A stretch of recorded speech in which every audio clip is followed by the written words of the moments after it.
this is what we did last time. So we kind of left off at the family dinner. I'm quiet. Am I just not talking loud enough, or here? How about this? The what's that? Oil, lamp, oil, rope, tiny bombs, the golden land. Any better?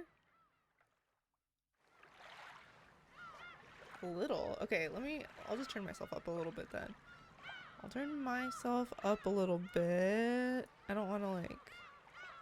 Is it me that's quiet, or... Oh. Is it me that's quiet, or is the game quiet? Or the seagulls are... Wait, no, it's the other way around. The seagulls are loud. Why don't I do both? Okay, I'm gonna turn the seagulls down a little bit, and I'm gonna turn myself up just a little bit. I thought that I had it. Okay, but sounds good? Alright. Keep me posted. Or don't. You know, that's fine. I think once you do it once, it's okay. Also, I keep moving my head away from it. Yeah. Alright, well, hang tight for a little bit.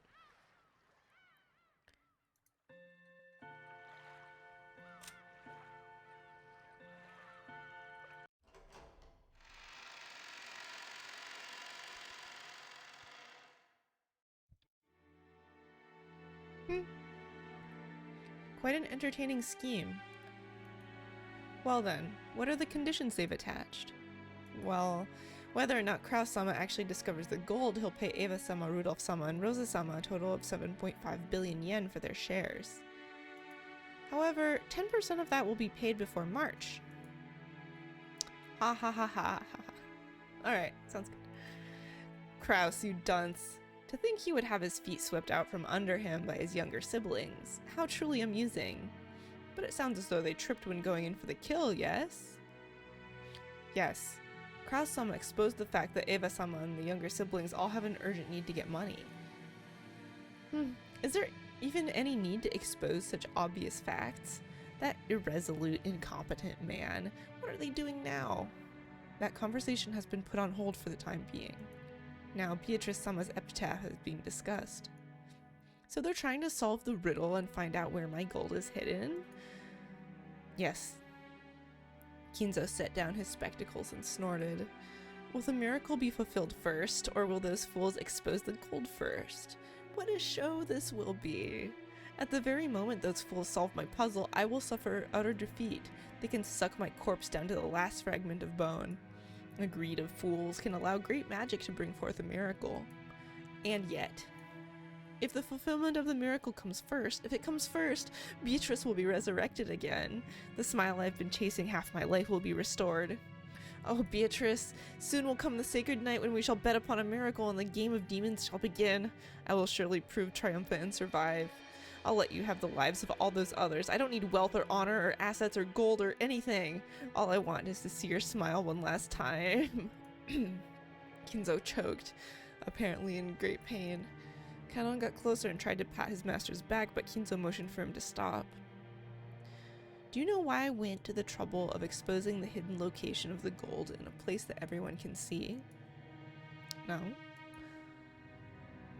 Mangy Carface is playing Of the Devil Dumb. Should have turned that off. It is because magical power is determined by risk.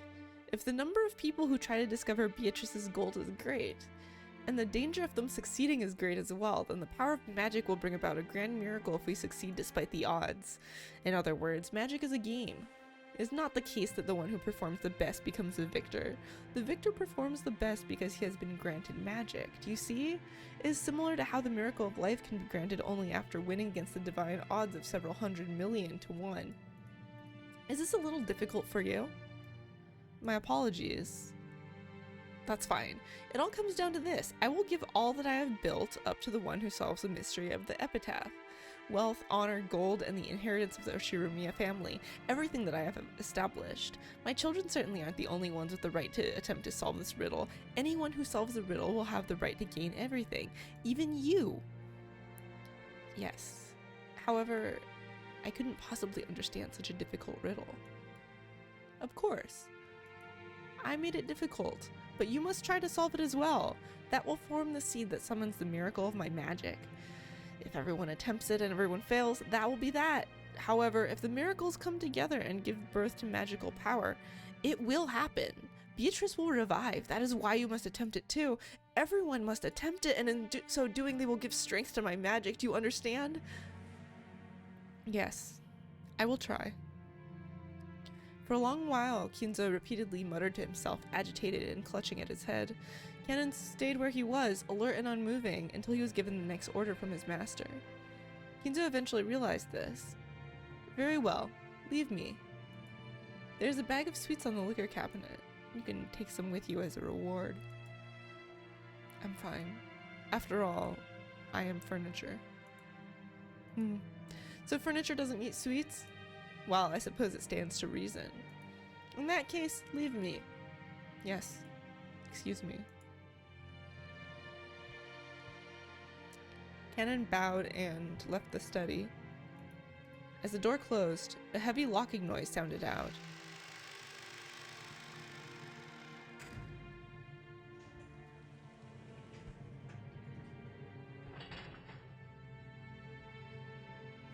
But it was not the sound of Kanon locking the door. It was the door locking automatically. No one could enter without Kinzo's permission, and once they left, they could not enter again. It was a mechanism that Kinzo, unable to trust his blood relatives, had created to seal himself up in his own study and isolate himself from the outside world. He was already unable to trust anyone excepting not the children who shared his blood, but those servants who called themselves furniture.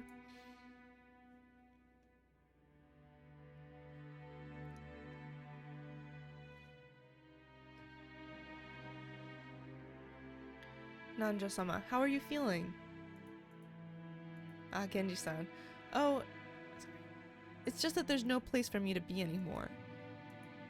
With a bitter laugh, Nanjo turned to face the door to the parlor. That look was apparently enough to tell Genji what Nanjo wanted to say. For the most part, Genji also understood the family's situation. It must have made him want to frown, knowing that right now in the lounge, the master he served was being discussed so disrespectfully.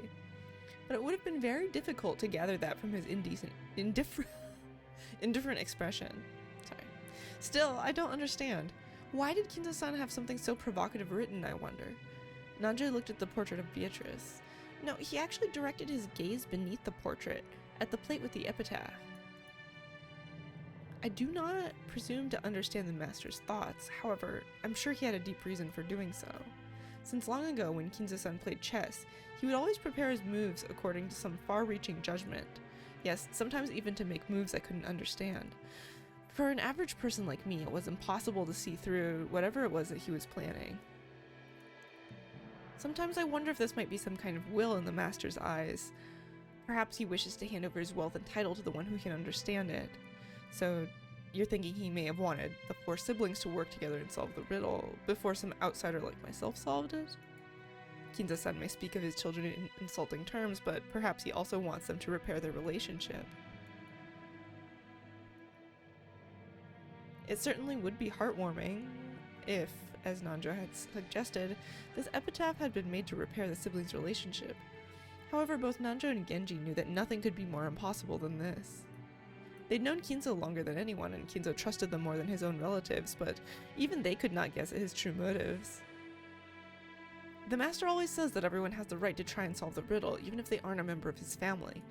Well, what about you, Dr. Nanjo? No. It's a little too difficult a puzzle for this senile old man. Actually, I once wrote this epitaph down in my notebook. Night after night, I would try to solve it before going to sleep. But it really is hard. It looks like we might have some free time to relax and consider it before someone comes to get us. What do you say, Genji-san? I am nothing more than furniture in service to the master. Golden assets are unnecessary to me. You're very modest. I imagine that's why Kinzo-san trusts you so much. If so, I am honored. As Nanjo lightly laughed in response, he once again looked at the epitaph. Behold the sweet fish river running through my beloved hometown. You who seek the golden land, follow its path downstream in search of the key.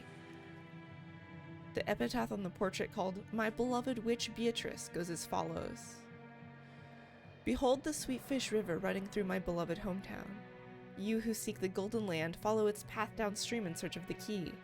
As you travel down it, you will see a village. In that village, look for the shore the two will tell you of. There sleeps the key to the golden land. The one who obtains the key must then travel to the golden land in accordance with these rules. On the first twilight, offer the 6 chosen by the key as sacrifices. On the second twilight, those who remain shall tear apart the 2 who are close. On the third twilight, those who remain shall praise my noble name. On the fourth twilight, gouge the head and kill. On the fifth twilight, gouge the chest and kill. On the sixth twilight, gouge the stomach and kill. On the seventh twilight, gouge the knee and kill. On the 8th twilight, gouge the leg and kill. On the 9th twilight, the witch shall revive, and none shall be left alive. On the 10th twilight, at journey's end, you shall attain to the power of the Golden Land's treasures once and for the last time. The witch shall praise the wise and bestow 4 treasures. One shall be all the gold from the Golden Land. One shall be the resurrection of all the dead souls. One shall be the resurrection of the love that was lost. One shall be to put the witch to sleep for all time. Sleep peacefully, my beloved witch, Beatrice.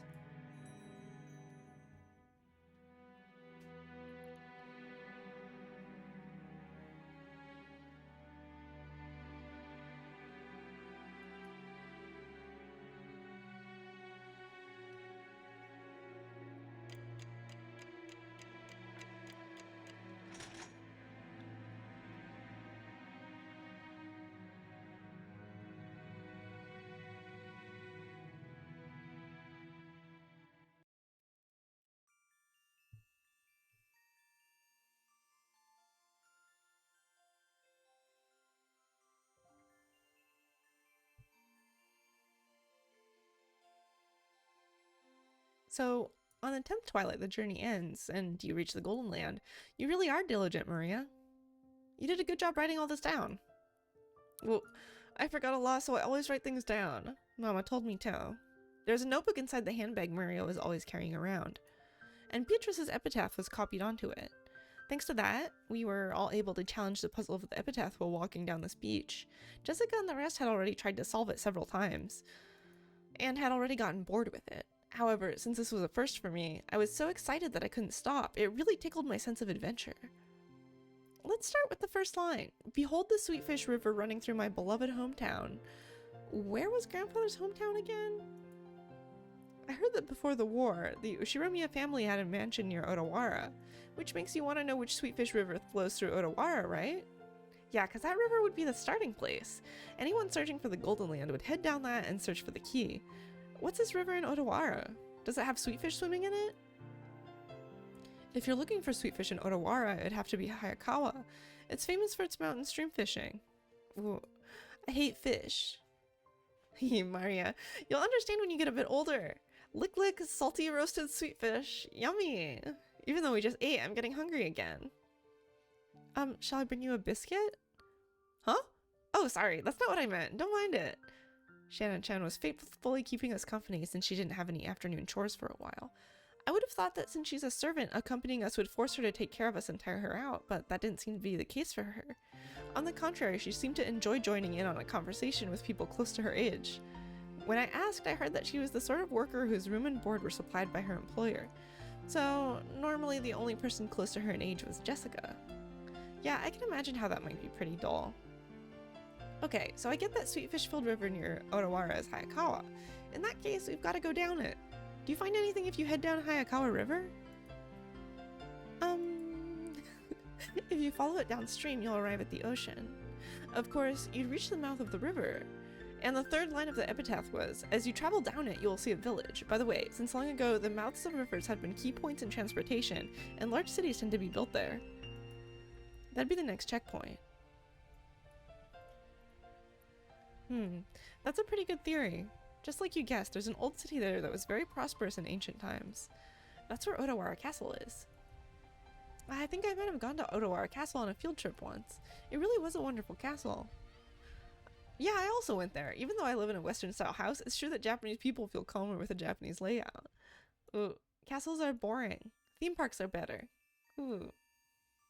I see. Okay, if we find the gold, the Great Battler Sama will generously reserve a whole theme park for a day and let you play in it. Still, Otawara Castle, huh? The hidden gold of Otawara Castle. Oh? It's actually starting to sound pretty good. Well, we figured that much 2 years ago. The village down the river where the sweetfish swim in Otawara. We figured it was probably somewhere near Otawara Castle. The problem is the next line. Okay, let's see where Battler's strange reasoning can take him. Jessica grinned broadly. She seemed to be implying she would have solved the puzzle long ago if it was that easy.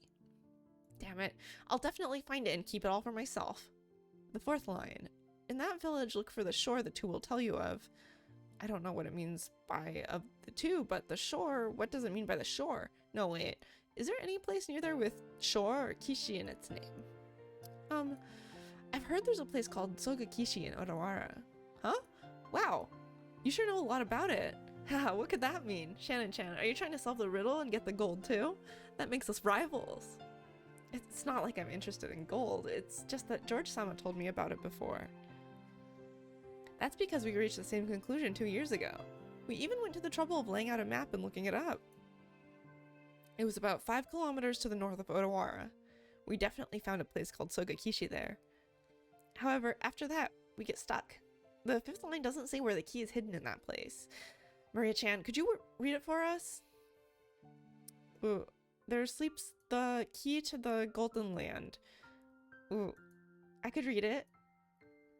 Sogakishi is probably large, and if there wasn't ever any house built there by the Ushiromiya family, not much we can do to find a key in such a vast area without any hints. You're right. And without the key, we can't advance to the next line. George Aniki, what kind of place is Sogakishi? Let's see, I've never been there, so I don't really know, but according to the map, it's in the mountains. I'm pretty sure it was at the base of Mount Asama. Something doesn't feel right.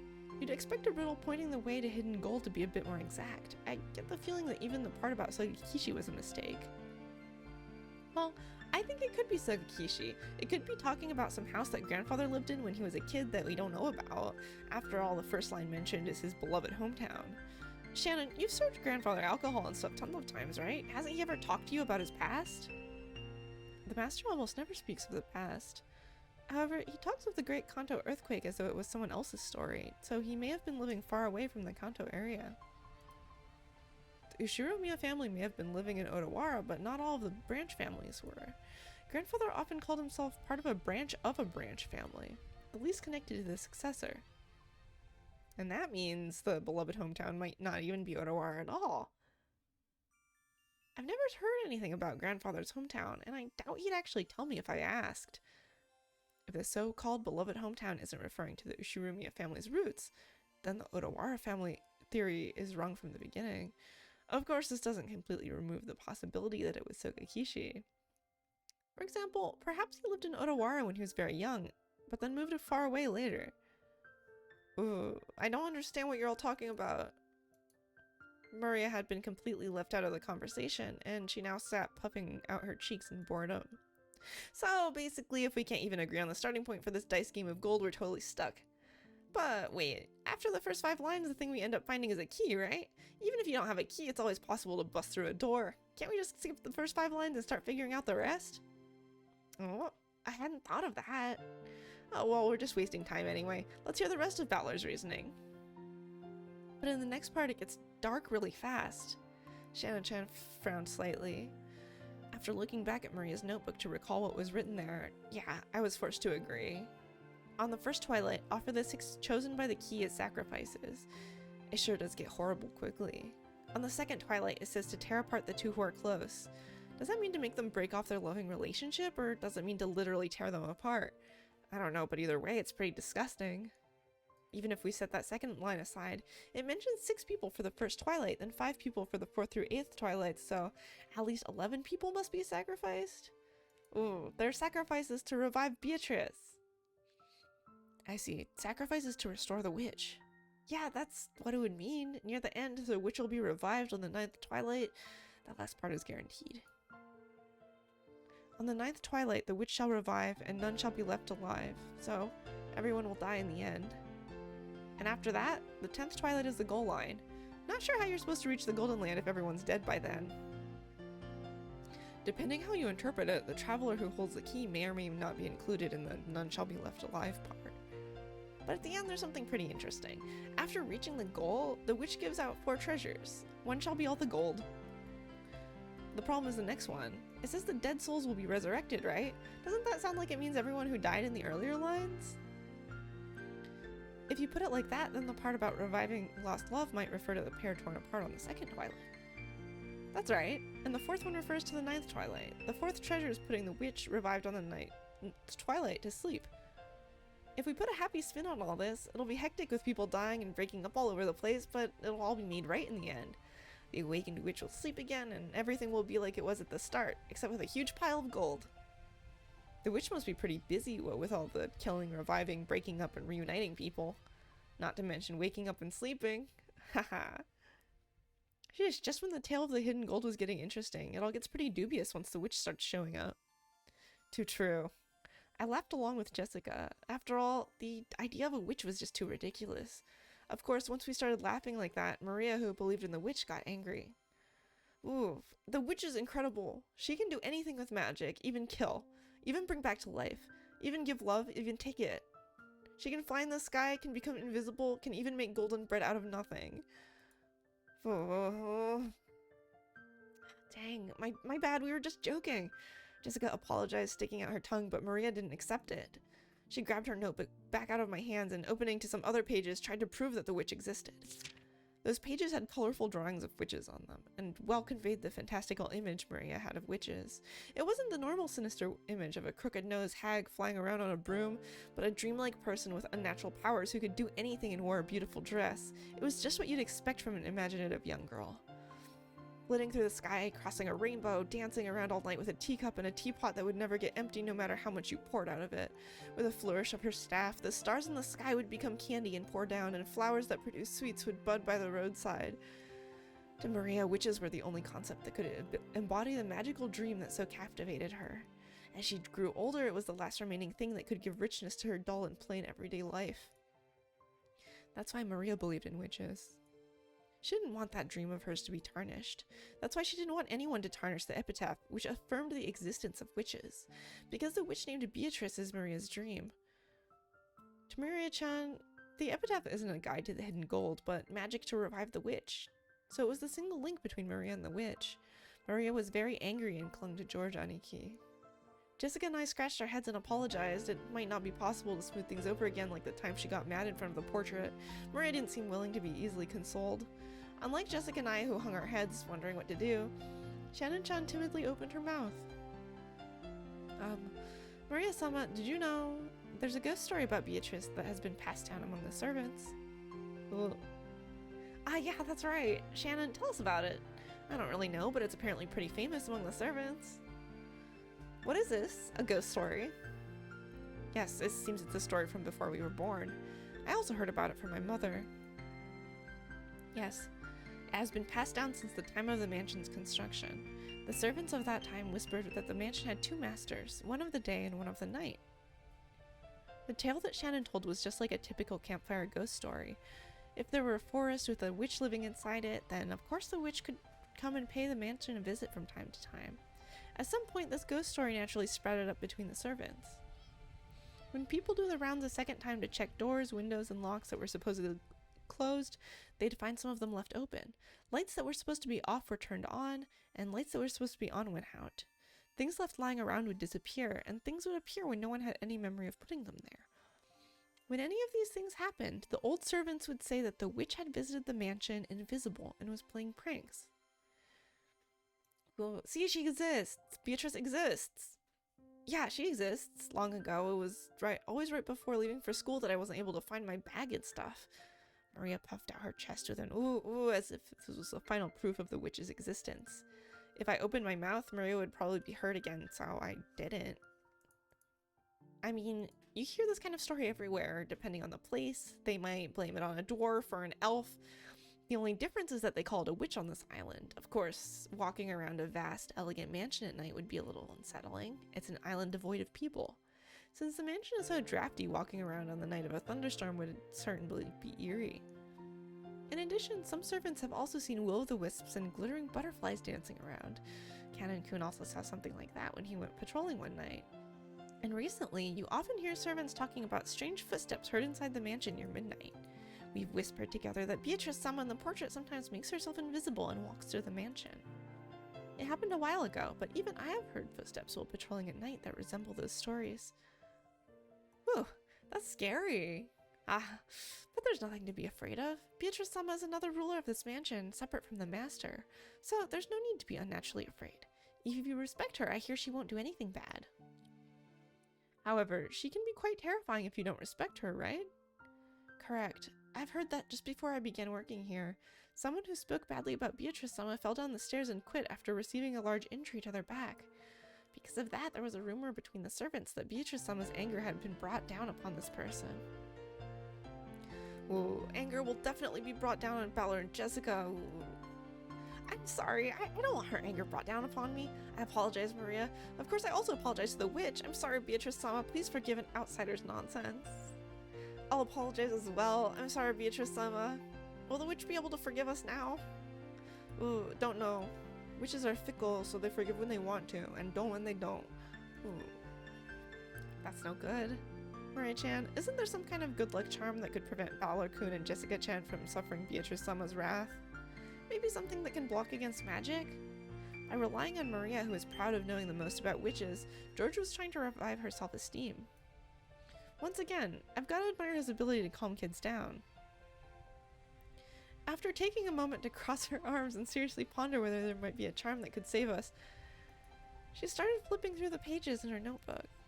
I thought that this was just a scribbled diary, but there also seemed to be quite a few pages that looked like they'd come from a book on black magic. Maria solemnly considered a group of these pages which contained things that looked like magic circles. Apparently, grandfather wasn't the only one with a black magic hobby. When Maria finally found what she was looking for, she snapped the notebook shut and threw it into her handbag. She then began fishing through that bag's contents. There seemed to be various jumbled up things in there. After a while, she took out various pieces of junk, although they were probably important magical items to Maria, and repeatedly threw them back in, saying they were wrong. It was all a little humorous, just like when Doraemon took out the wrong tool. Finally, she seemed to discover what she was looking for. With a face that was unimaginably cheery when compared to the intense expression she had worn until now, she held out those to Jessica and me. Ooh.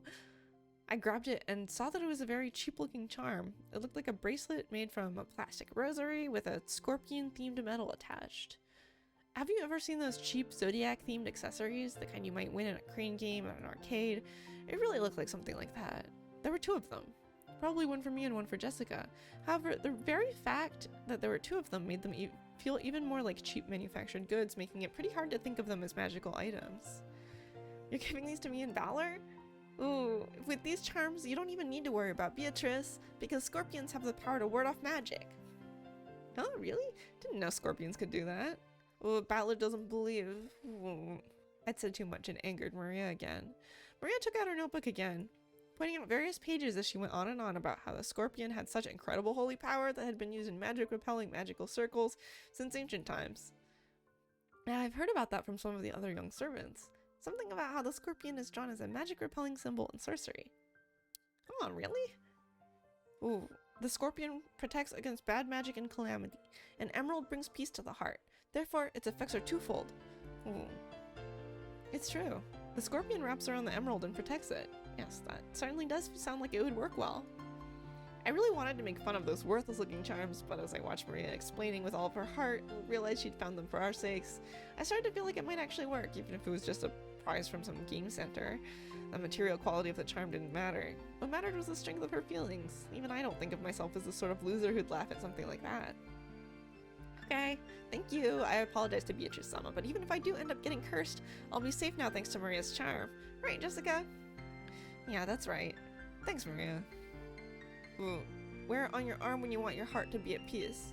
Put it in your wallet and your money won't decrease. If you hang it from a doorknob, bad things can't get in. It's a really convenient charm. What an incredible effect! If Maria-sama gives it her confident seal of approval, then it surely must be reliable. Shannon-chan clapped her hands together, and Maria stuck out her chest. She was totally in a good mood again. It's probably best if we let her lead the conversation a bit longer, if it'll keep her in such a good mood.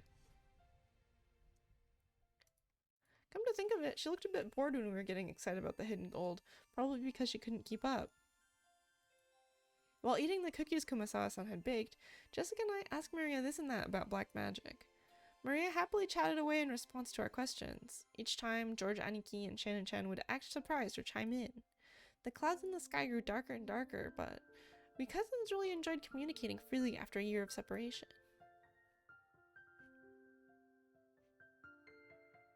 Did I just feel a drop on my forehead?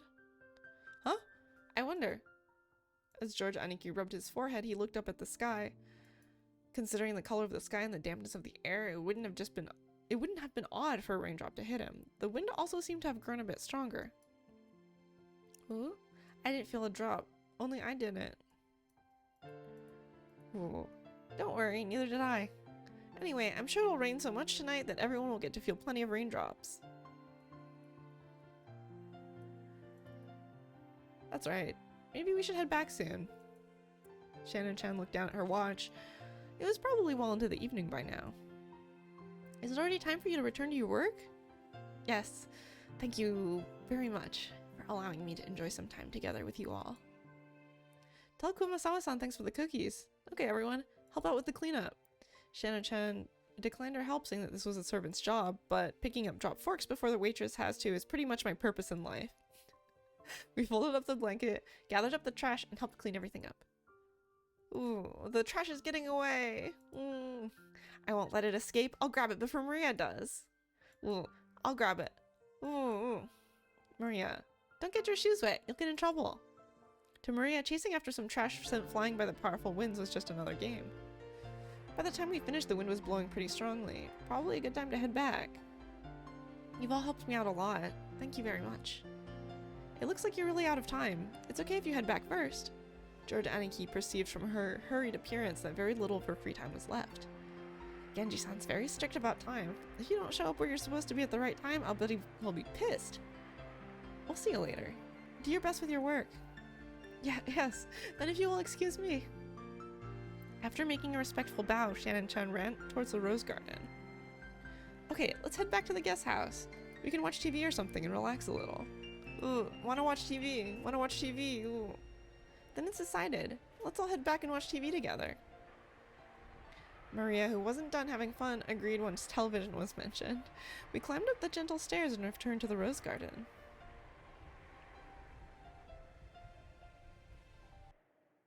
The wind had grown very strong, and roses shook throughout the garden like ripples on the water. This might be our last chance to see these beautiful roses. I'll bet tonight's typhoon ruins them. These roses might be done in by tonight's winds. You're right. Still, I think the roses were pretty lucky. After all, they got to welcome all of you before the typhoon. All flowers lose their petals eventually, but that means we can admire them even more when they're in bloom. That's right. Maria, burn this image into your eyes. At this moment, they're the best roses of the year. Ooh, burned into eyes. Right then, Maria suddenly clapped her hands. It looked like she'd remembered something. My rose. The typhoon will send it flying. Ooh. Oh, you mean that sad-looking rose George Aniki marked with a ribbon? Maria apparently remembered where the rose was. She ran at full speed. The rest of us followed her. No? Where was that again? I'm sure it was somewhere around here. We searched everywhere around that area, but it was only a single flower among all those roses after all. Even though we knew it was somewhere close by, we weren't able to find it. The winds making up the typhoon's front lines made roses throughout the garden undulate. It was almost like it was teasing us by making the location of Maria's rose impossible to find. Maybe it wasn't here. Let's try spreading out a bit in our search. Sounds good. Let's go for strength in numbers. What's up, Maria? As we made to split up and search, Maria tugged on my jacket with an unhappy face. You could tell that she didn't want us to leave that spot. What is it? What's wrong?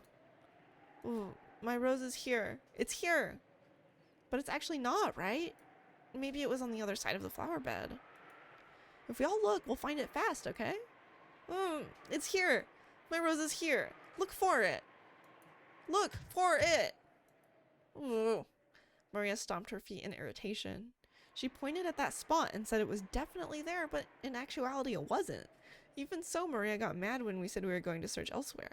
We were at a loss for what to do. For a while we had to stay near Maria and pretend to search through that rose thicket.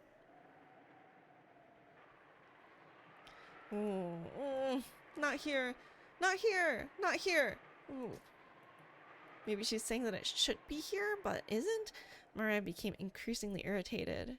Oh man, Maria's really losing her temper.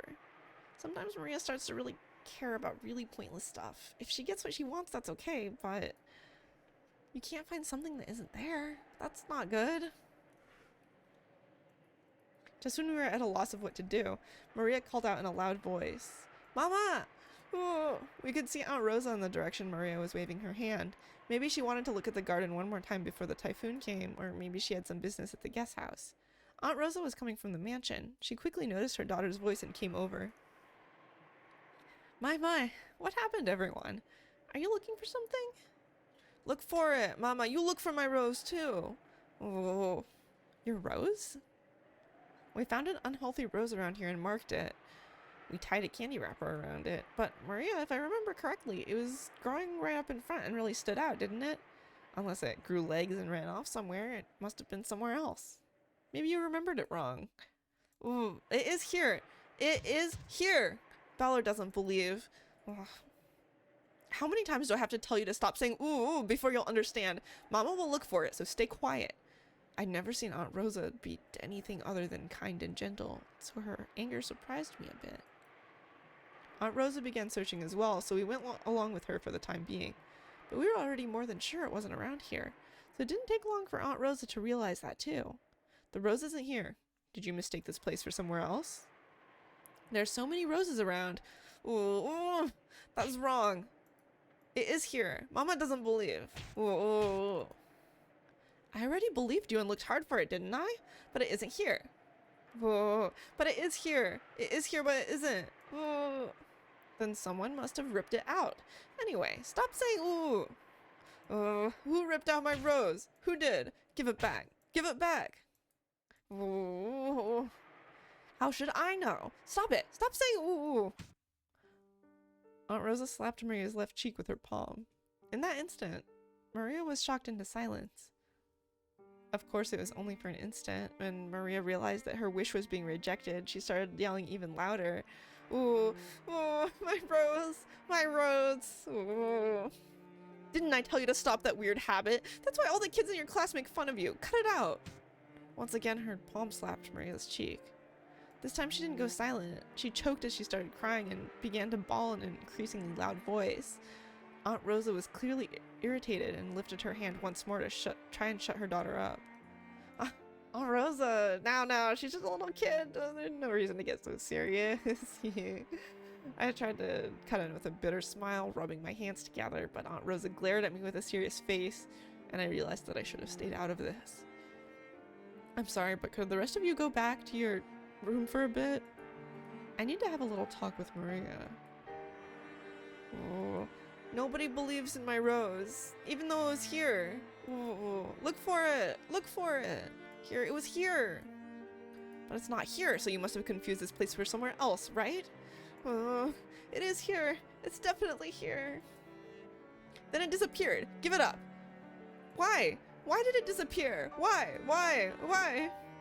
I don't know that, so stop saying ooh. Aunt Rosa once again raised her hand, overcome with emotion, and slapped Maria's cheek. It was strong enough to knock Maria over. Hey, Aunt Rosa, even if she is your daughter, violence isn't the answer. I stepped between them to protect Maria, who was still on the ground crying. Ooh, ooh. I knew that as an outsider, problems between parent and child were none of my business, but I wasn't brought up to just silently observe something like this. Don't you think it's weird, Butler-kun? Are there any girls at your school who mutter ooh? Oh, I am in high school, but for an elementary schooler, I think saying ooh is pretty cute. Cute? Saying ooh is cute. Cute? My careless words seemed to have earned me Aunt Rosa's wrath. She grabbed my collar with a terrifying expression. Don't say such nonsense. Do you know how old Maria is? She's 9. She's a 4th grader, not a kindergartner, but she still makes that sound during class. Don't you get it? Do you know what they say about this kid when they bully her? Thanks to this weird habit, she still hasn't made a single friend. Don't turn your eyes from reality and carelessly call Maria cute. Think more seriously about this kid's future. I told you, stop making that sound. Didn't I tell you to stop it?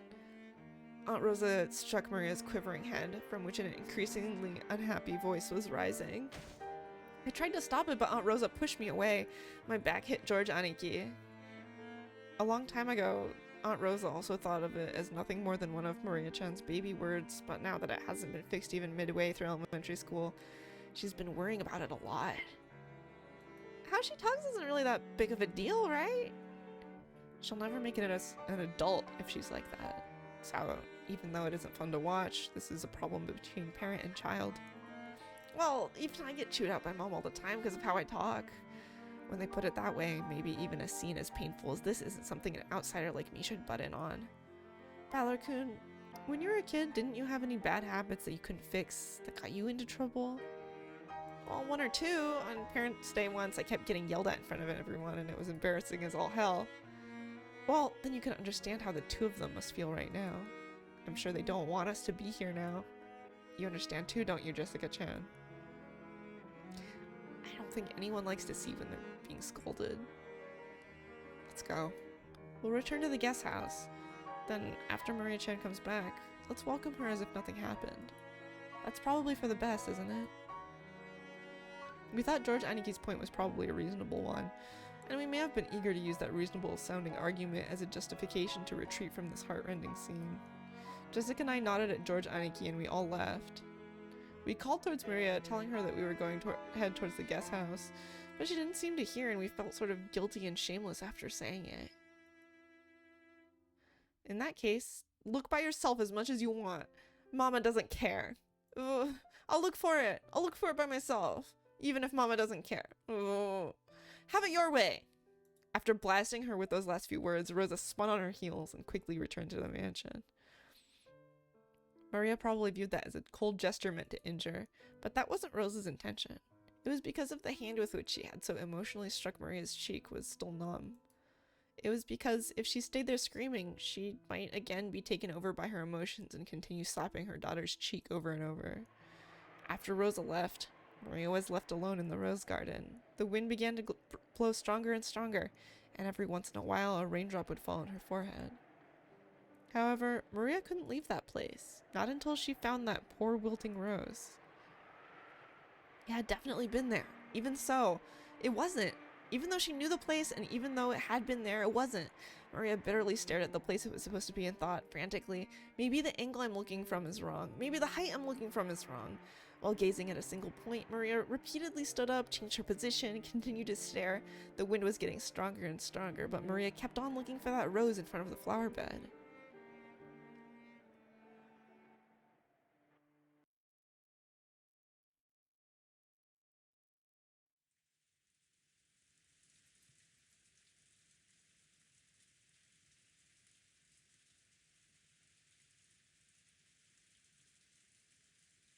Kinzo noticed the sound of the raindrops beating on the window. It seemed to be pouring down thickly. It had begun to rain later than the weather report had predicted. Kinzo approached the window as if being summoned by the sound of the rain. The sound of rain is a sound of silence. The sound feels quieter than any silence, and makes humans remember that in the end, they are alone from the moment they're born to the moment they die. You're late, Beatrice. Were those words directed at the rainy sky? There was no one to be seen in the direction of Kinzo's gaze. Well then, let us begin. Let us begin our banquet of miracles. This island has now been cut off from the world. Now there are none who can interrupt my ceremony. There are many fitting sacrifices for you. 4 of my children, 3 of their companions, 4 of my grandchildren. Me and my guests and my servants. You may devour as many as you please. The key of fate will select the sacrifices in accordance with the demon's roulette. If that roulette chooses me, even I will become your sacrifice. However, because I will bet on such madness, I will most assuredly bring forth a great miracle. Come, devour to your heart's content. I will achieve victory over that roulette. Yes, I'll put everything on the line. First, I'll return the inheritance of the Ushiromiya family. Accept it.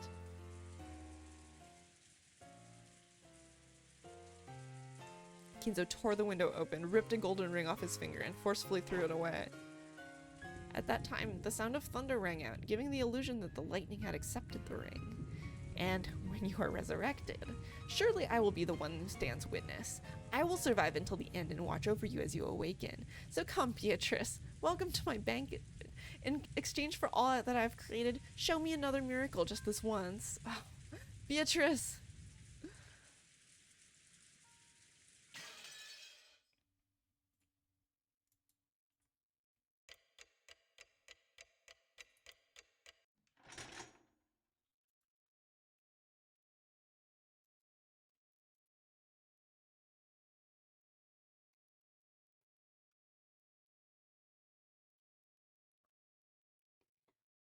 Whatever.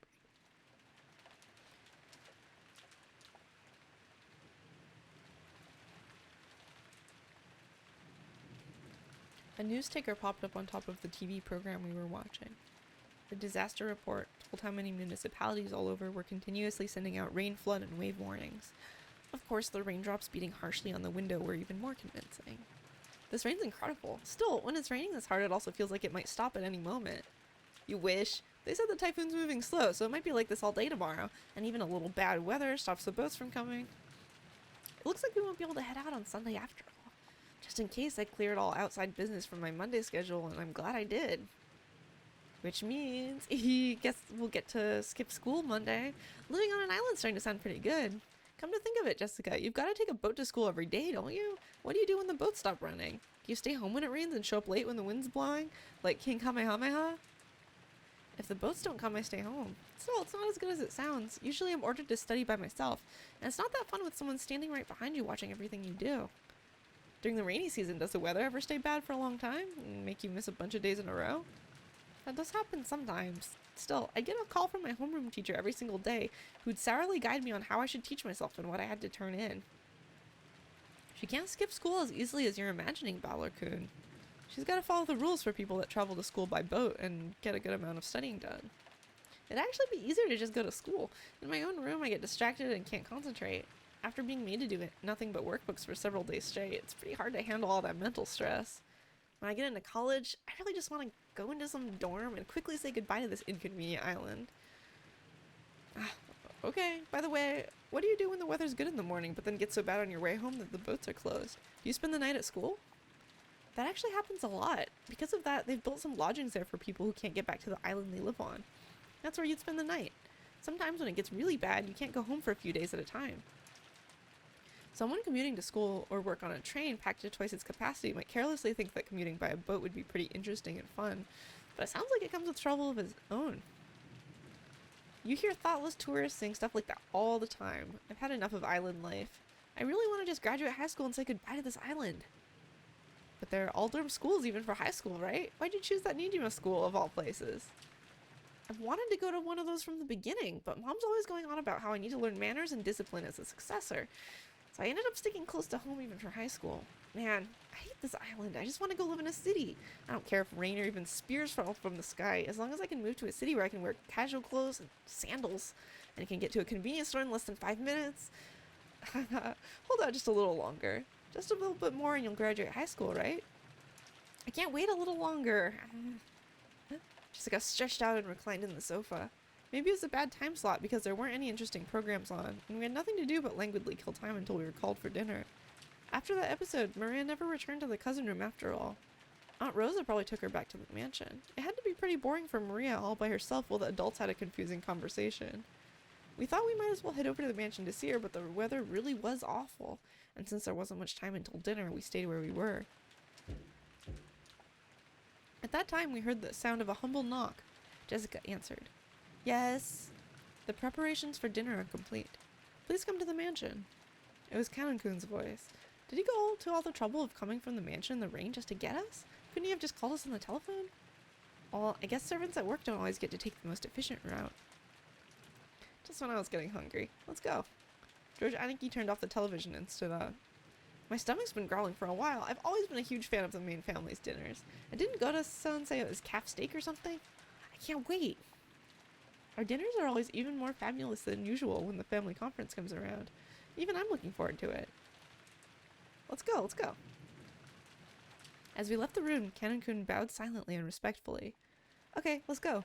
Is the rain pretty nasty out there? Yes. Take care not to get your garments wet. After seeing three of us out, Canon-kun peered into the empty room. Wasn't Maria-sama with you? No, she's not. Wasn't she with Aunt Rosa?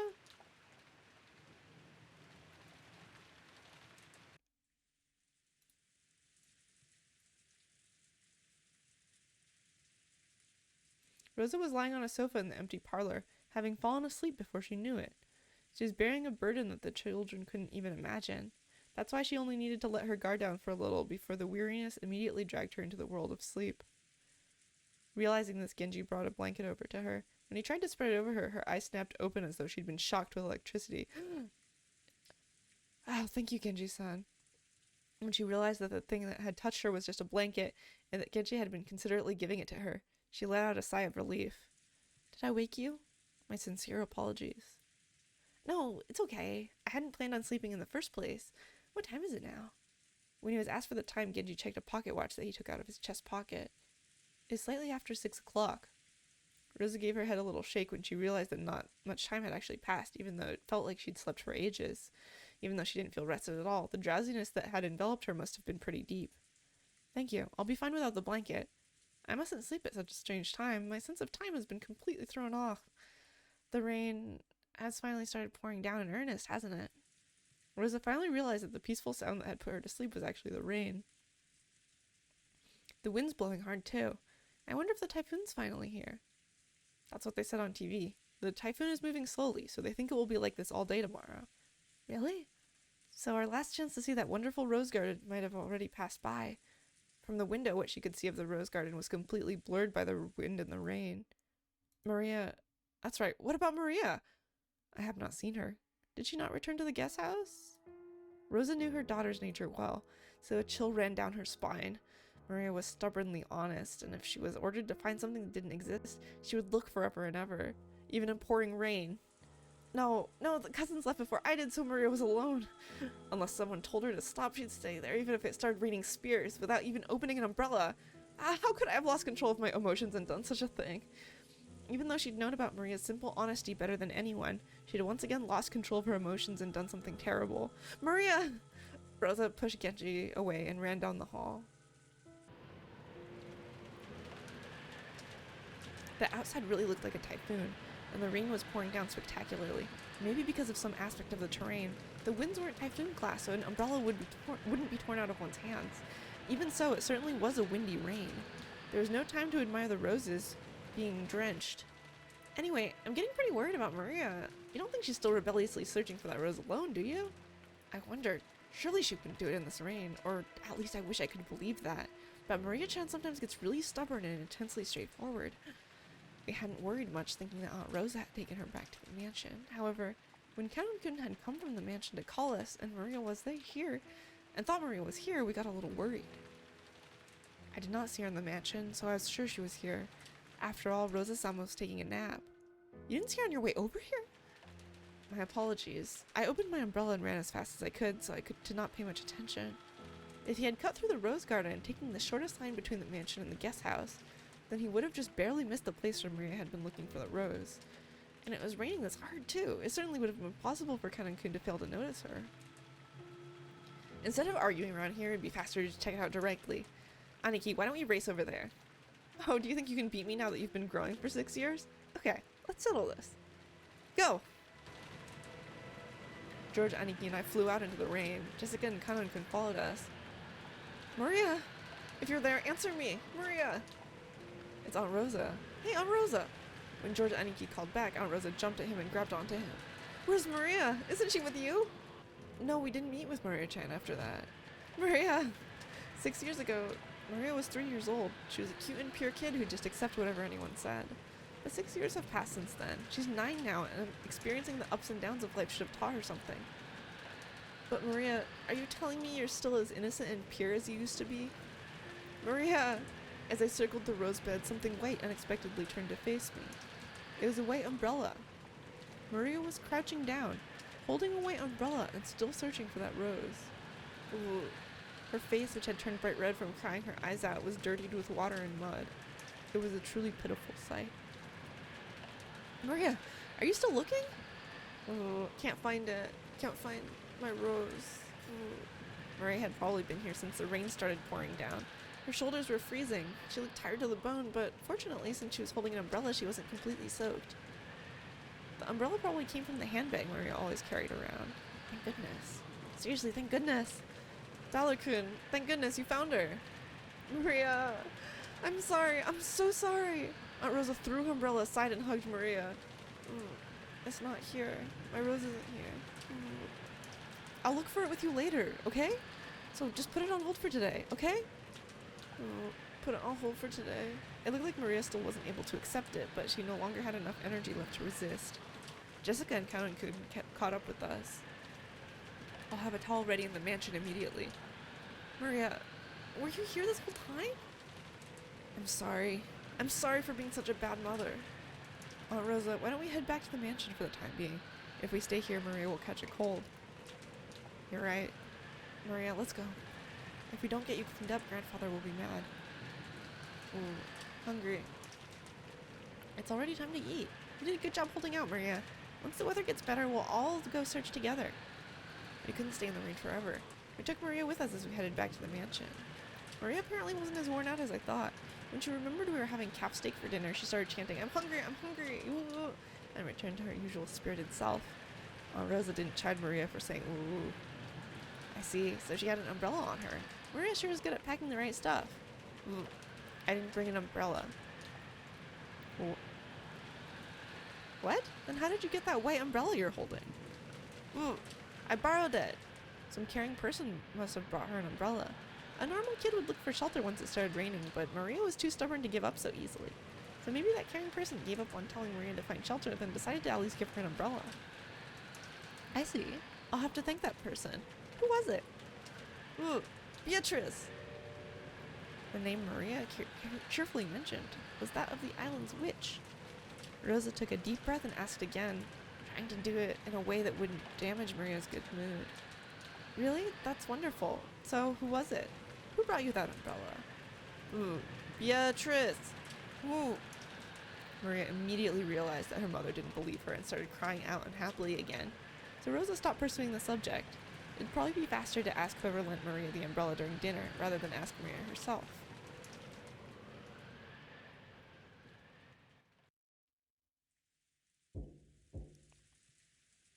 Father, please at least join us for dinner.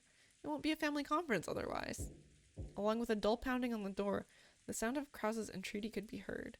However, that voice seemed to be resigned to the fact that nothing it said would be heard. Kinzo-san, won't you at least come out for dinner? All your children have gathered here to see your face, haven't they? Silence, Nanjo. So the bishop won't work. One move too short.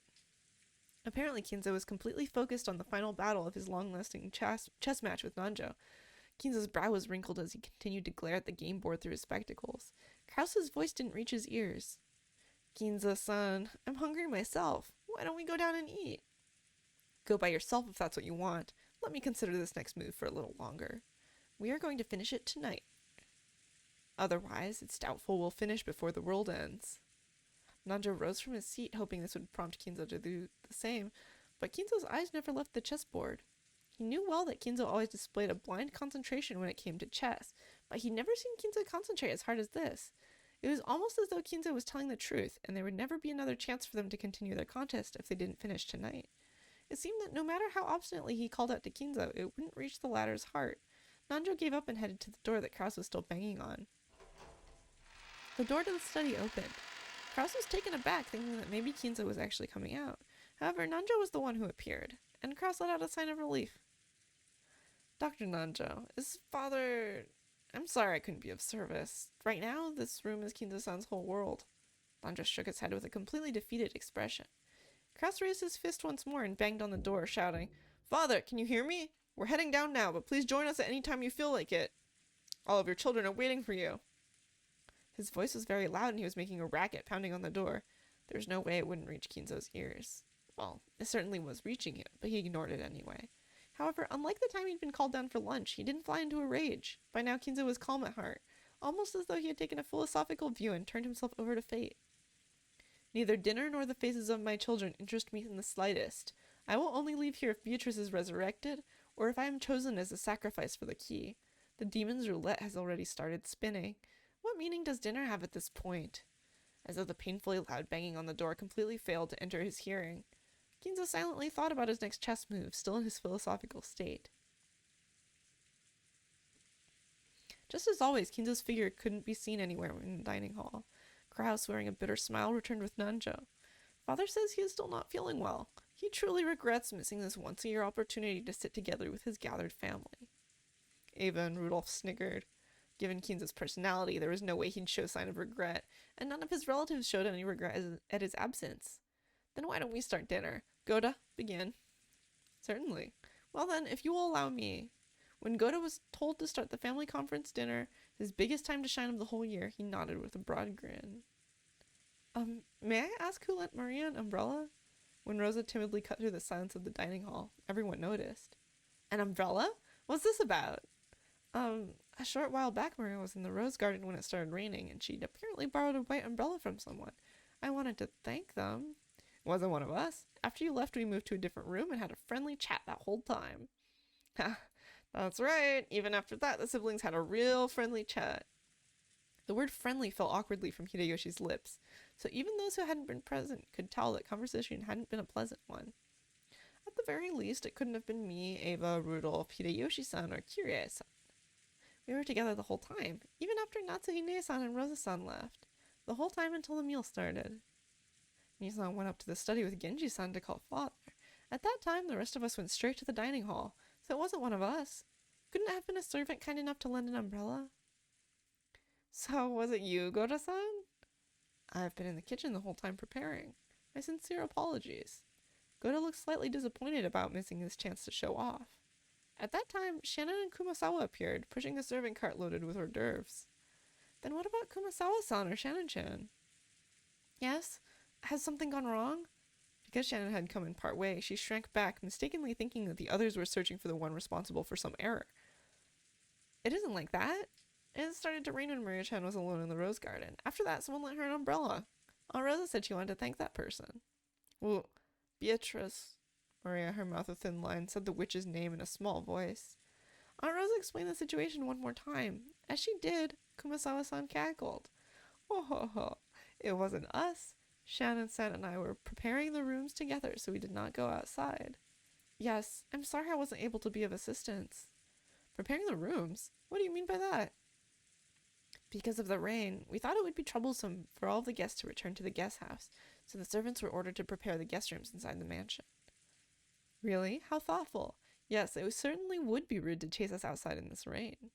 Could you give it a rest? Yes, after receiving the order from Madame, Kumasawa-san, Kanon-kun, and I started preparing the rooms. Then it became time for dinner, so Genji-sama ordered Kanon-kun to go to the guest house and summon the children.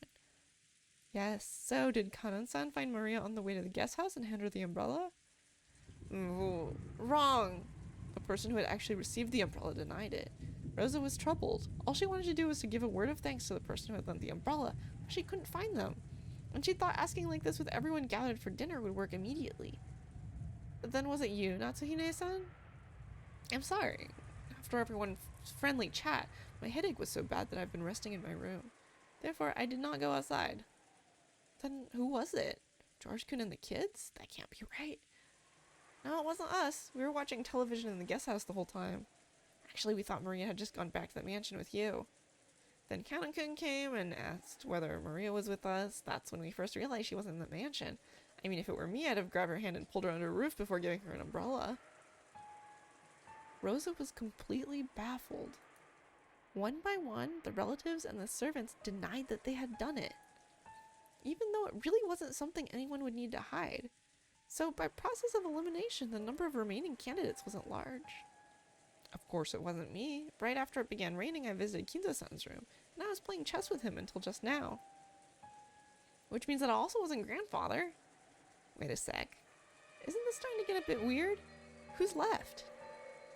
Then Who was it? Genji-san? Huh? Well, wait a second, don't get me wrong. It's not like I'm searching for some culprit or anything. All I want to do is, as a mother, thank the person who gave Maria an umbrella in the middle of the rain. Giving an umbrella to a girl loitering in the rain was something to be praised, not hidden. Despite that, no one raised their hand. Why not? Everyone started whispering about how strange this was getting. Calm down, Rosa. Why don't we just ask the person who was lent the umbrella? That's what everyone had been thinking since the beginning. They were all scratching their heads at why she didn't just ask Maria, who had been given the umbrella. However, Rosa bit her lower lip. After all, she already knew how Maria would answer if asked. Of course! Rudolph Kuhn's got it right. Maria-chan, tell your uncle. We'll lend you the umbrella. Beatrice! The dining hall was wrapped in silence for an instant, but it was soon interrupted by a burst of laughter. Ha ha ha, I see. So Beatrice, the witch of the forest, felt pity and lent her an umbrella. What a lovely story. Rosa, there you have it. Rosa couldn't believe it. Even though she just wanted to say thanks for the umbrella, why did everything have to be so clouded in smoke? Ooh, just like Uncle Kraus said. Beatrice let me borrow it. Ooh. Ha ha ha. Isn't that wonderful? We should all be jealous of such purity. What do you think, everyone? Ha ha ha. Kraus was laughing with a face that was clearly mocking, but Maria was overjoyed, apparently convinced that her claim was being validated. How did that work? Does that mean a witch really appeared and lent her an umbrella? Jessica asked me in a small voice that wouldn't carry over to Maria, who was sitting across from me. Has Maria ever been the type to make jokes? If we'd heard that kind of story pop out of my old bastard's mouth, we would have just taken it as another joke. However, it was hard to explain it in a way like that when Maria said it. This was getting pretty unnerving. No way. She's always been frank and serious. She's the sort who'd believe any joke, even ones normal people could instantly tell were lies. I've never even heard of her cracking a joke. Aunt Rosa probably knew that better than anyone. It appeared that because of this weird situation, she had no idea what was going on anymore. So, if Maria said she borrowed an umbrella from Beatrice, that must mean it really was Beatrice? We're talking about Maria here, so I can't think of it as some kind of metaphor or joke. It might be best to take what she says at face value. Then what's going on? Are you saying Genji-san or someone put on that fancy dress from the portrait and gave Maria the umbrella? I'm not sure about that. Actually, that's what I want to know. Jessica shrugged jokingly, but her expression didn't completely match her attitude. Once the hors d'oeuvres were set out and Gota showed off his vast store of knowledge, the meal began. A couple casual chats broke out here and there, but they seemed somehow distant, and the meal ended up being so quiet that you couldn't ignore the sound of the rain sneaking into the dining hall.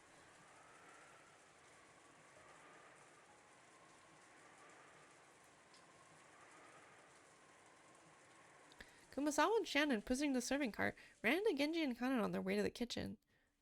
Oh, it's Genji-san. Did you lend Maria-san an umbrella? An umbrella? What are you talking about? Well, I heard that when it started raining, Maria-sama was alone in the rose garden. It seems she borrowed an umbrella from someone there. We don't know who it was. It wasn't me. After all, I actually thought Maria-sama was in the guest house. When Balor-sama first found her, she was already holding a white umbrella. My apologies, but it was not me either. Then, could it actually be the master? Both in the dining hall and right here, everyone had stated that they hadn't done it. That left only Kinzo, but maybe he went walking down the corridor for some reason when he just happened to see Maria-sama in the rose garden without even an umbrella. The master is not particularly fond of Maria-sama. I agree. I can't imagine that for Maria-sama's sake, he'd go to all the trouble of descending the stairs with an umbrella. Oh my, how troublesome. Does that mean the one who lent Maria-sama an umbrella really was Beatrice-sama? Oh ho ho. Kumasawa laughed, just like the relatives in the dining hall who had laughed it off. She couldn't think of any other way to break through the smoke veiling the current situation. Just then the crisp sound of hands clapping twice rang through the hallway. They all turned around at once to see Gota coming out of the dining hall. Okay everyone, when serving a dinner, proper timing while setting the table is essential. Please immediately see to setting out the soup. Genji-san, the women are in the middle of an important job, so please don't get in their way. Kanon glared at Gota for being rude to Genji, a person Kanon respected. Genji, realizing this, patted Kanon once on the shoulder as a warning. Kanon reluctantly turned away and returned his expression to normal. Obey Gota's instructions. Hurry and prepare the dinner table. Come now, there's no time. Don't dawdle. Hurry. Gota grabbed the serving cart from Shannon and steadily pushed it through the kitchen. Then please allow us to return to the kitchen. After all, Goda-san's temper is very short. Oh. Please excuse me as well. Kumasawa and Shannon left. Only Genji and Kanon remained. Through the window, the darkness of the rainy night could be seen, along with the occasional thunderbolt. Genji-sama, did Beatrice-sama really return? I don't know. Shall I inform the master? That is not necessary. If she truly has returned, she will eventually appear before the master of her own accord. Furthermore, she is a fickle person. It would be pointless to report to the master only to find that she does not appear. I wonder if this means the master's ceremony has already begun. Probably. However, that has nothing to do with furniture like us. We must continue to return the favor we received from the master until our final moments. Yes, that is furniture's duty. The thunder crashed once more. Except for those instants when lightning lit up the sky, nothing could be seen out of the window but the darkness of night. Just as humans rule when the sun is up, those that are not human rule when the sun is down. The darkness of night that now surrounded Rokkenjima was ruled by another master, not the Ushiramiya family.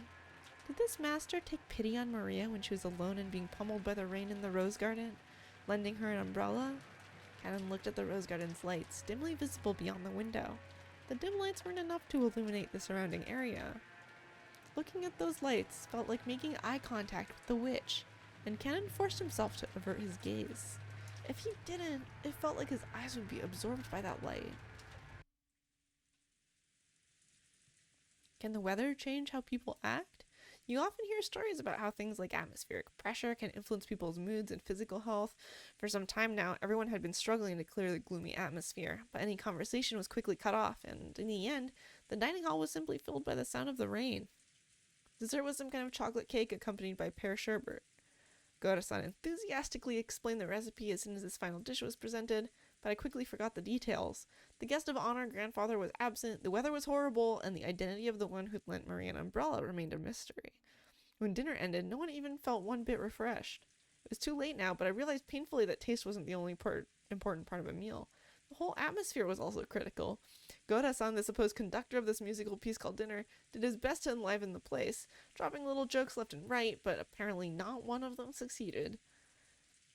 After taking orders for an after-dinner coffee, tea, and orange juice, he left for the kitchen. As soon as he disappeared, Uncle Kraus spoke. My, what a waste that the dinner Goda worked so hard to create has met with such a gloomy atmosphere. Yes, absolutely. It just feels like nothing would taste good today. Oh, I'd like to know why you feel that way. Later on, I'll do all I can as your older brother to help cheer you up. Aunt Eva grimaced slightly. I'd already heard she wasn't on good terms with Uncle Kraus, but it was pretty clear now. When I looked around, I noticed that my father and Aunt Rosa were also grimacing. Apparently there was something besides the weather troubling all of them. Both Aunt Eva and my dad aren't looking too happy. Really? I don't think so. I asked Aunt Natsuhi, who's sitting on my right, but she seemed to be in a bad mood as well. She snapped back as I say she was absolutely not interested. Well, our adult conversation got a little complicated. It isn't something kids like you need to worry about, Butler-kun. Ha ha ha. Isn't that right, Natsuhi-san, Kirie-san? Uncle Hideyoshi laughed as he spoke, but without his usual brightness, so I could vaguely imagine just how complicated their adult conversation had become. On top of that, even Aunt Natsuhi and Kirie-san, the people he had directed his comment to, ignored him as though they hadn't heard anything. I didn't know what kind of conversation they'd been having while his kids were away, but it reminded me of how Dad said he had stomach cramps when he arrived at the mansion. The family conference might have been a playful reunion to us kids, but it was definitely different for the adults. After Uncle Hideyoshi's comment was ignored by the other adults, and an awkward silence fell over the room, Kirie-san spoke up. We were talking about how the kids' careers would turn out, such as what lies in your future, Butler-kun. Will you just drift on to college? Wouldn't that be a little disheartening as a starting line for the long race of life?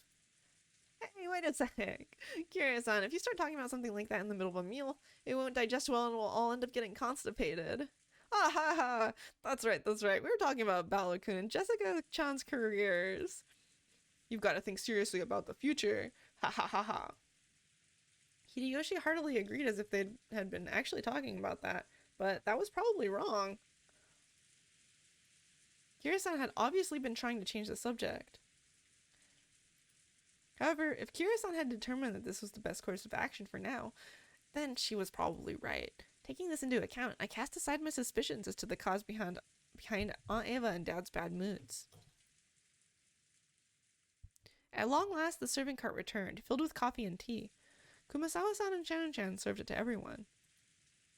Goda-san then explained that this concluded tonight's meal. If only the mood had been a bit more cheery, it might have been the best dinner in my life. It was a shame that the best of dinners couldn't have been had under the best conditions. Ooh, George Oni-chan, is dinner over now? Over? Yes, with this dinner is finished. Don't be rude. Stay in your seat and calmly drink up. Oh. Maria looked like she was really excited by the occasional crashing thunder. Maybe she wanted to quickly finish eating and run over to the window. She had been fidgeting for a while, waiting for the meal to end. Some people are afraid of thunder while others find it interesting, and Maria was apparently one of the latter sort. Therefore, when she heard from George Aniki that dinner was over, a huge smile broke across her face. She then rose from her seat, took out her handbag, which she'd set under her seat, never having left it even when she was eating, and began fishing around inside of it. No one seemed particularly concerned by this behavior. What's that? Where did you get it? George was the first to notice it. As he spoke, Battler noticed too. They saw that Maria was now holding a beautiful Western-style envelope. On the front of the envelope, the Ushiromiya family crest, the one-winged eagle, was done in gold leaf. Furthermore, the fact that it was sealed with a dark red wax made it clear that this wasn't something Maria could have brought as a prank. Maria-chan, what is that? It seemed that Natsuki had also noticed the strangeness of the envelope Maria was holding. Her voice sounded too serious for someone admonishing a small child, so the relatives around us finally noticed too. What happened, Natsune-san? What is that? Maria, where did you pick that up? That envelope has Kinzo-san's.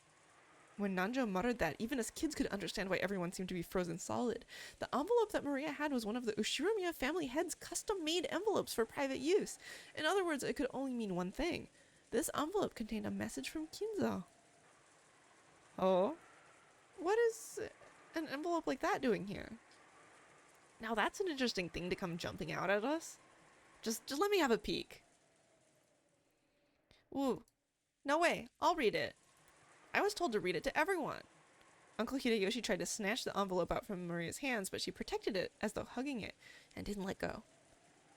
Hideyoshi-san, you can't use force against a child. Maria-chan, where did you get this envelope? Ooh, I got it from Beatrice when she gave me the umbrella. She told me to read it to everyone after the meal was over. I'm the witch's messenger. Ooh. Messenger? Hehe. The almighty witch of the island sure likes to mess around. Ballard tried to joke about it, but no one laughed. I wonder what's written inside of it. Maria-chan? Ooh, gonna read it. Ooh. Maria casually opened the envelope.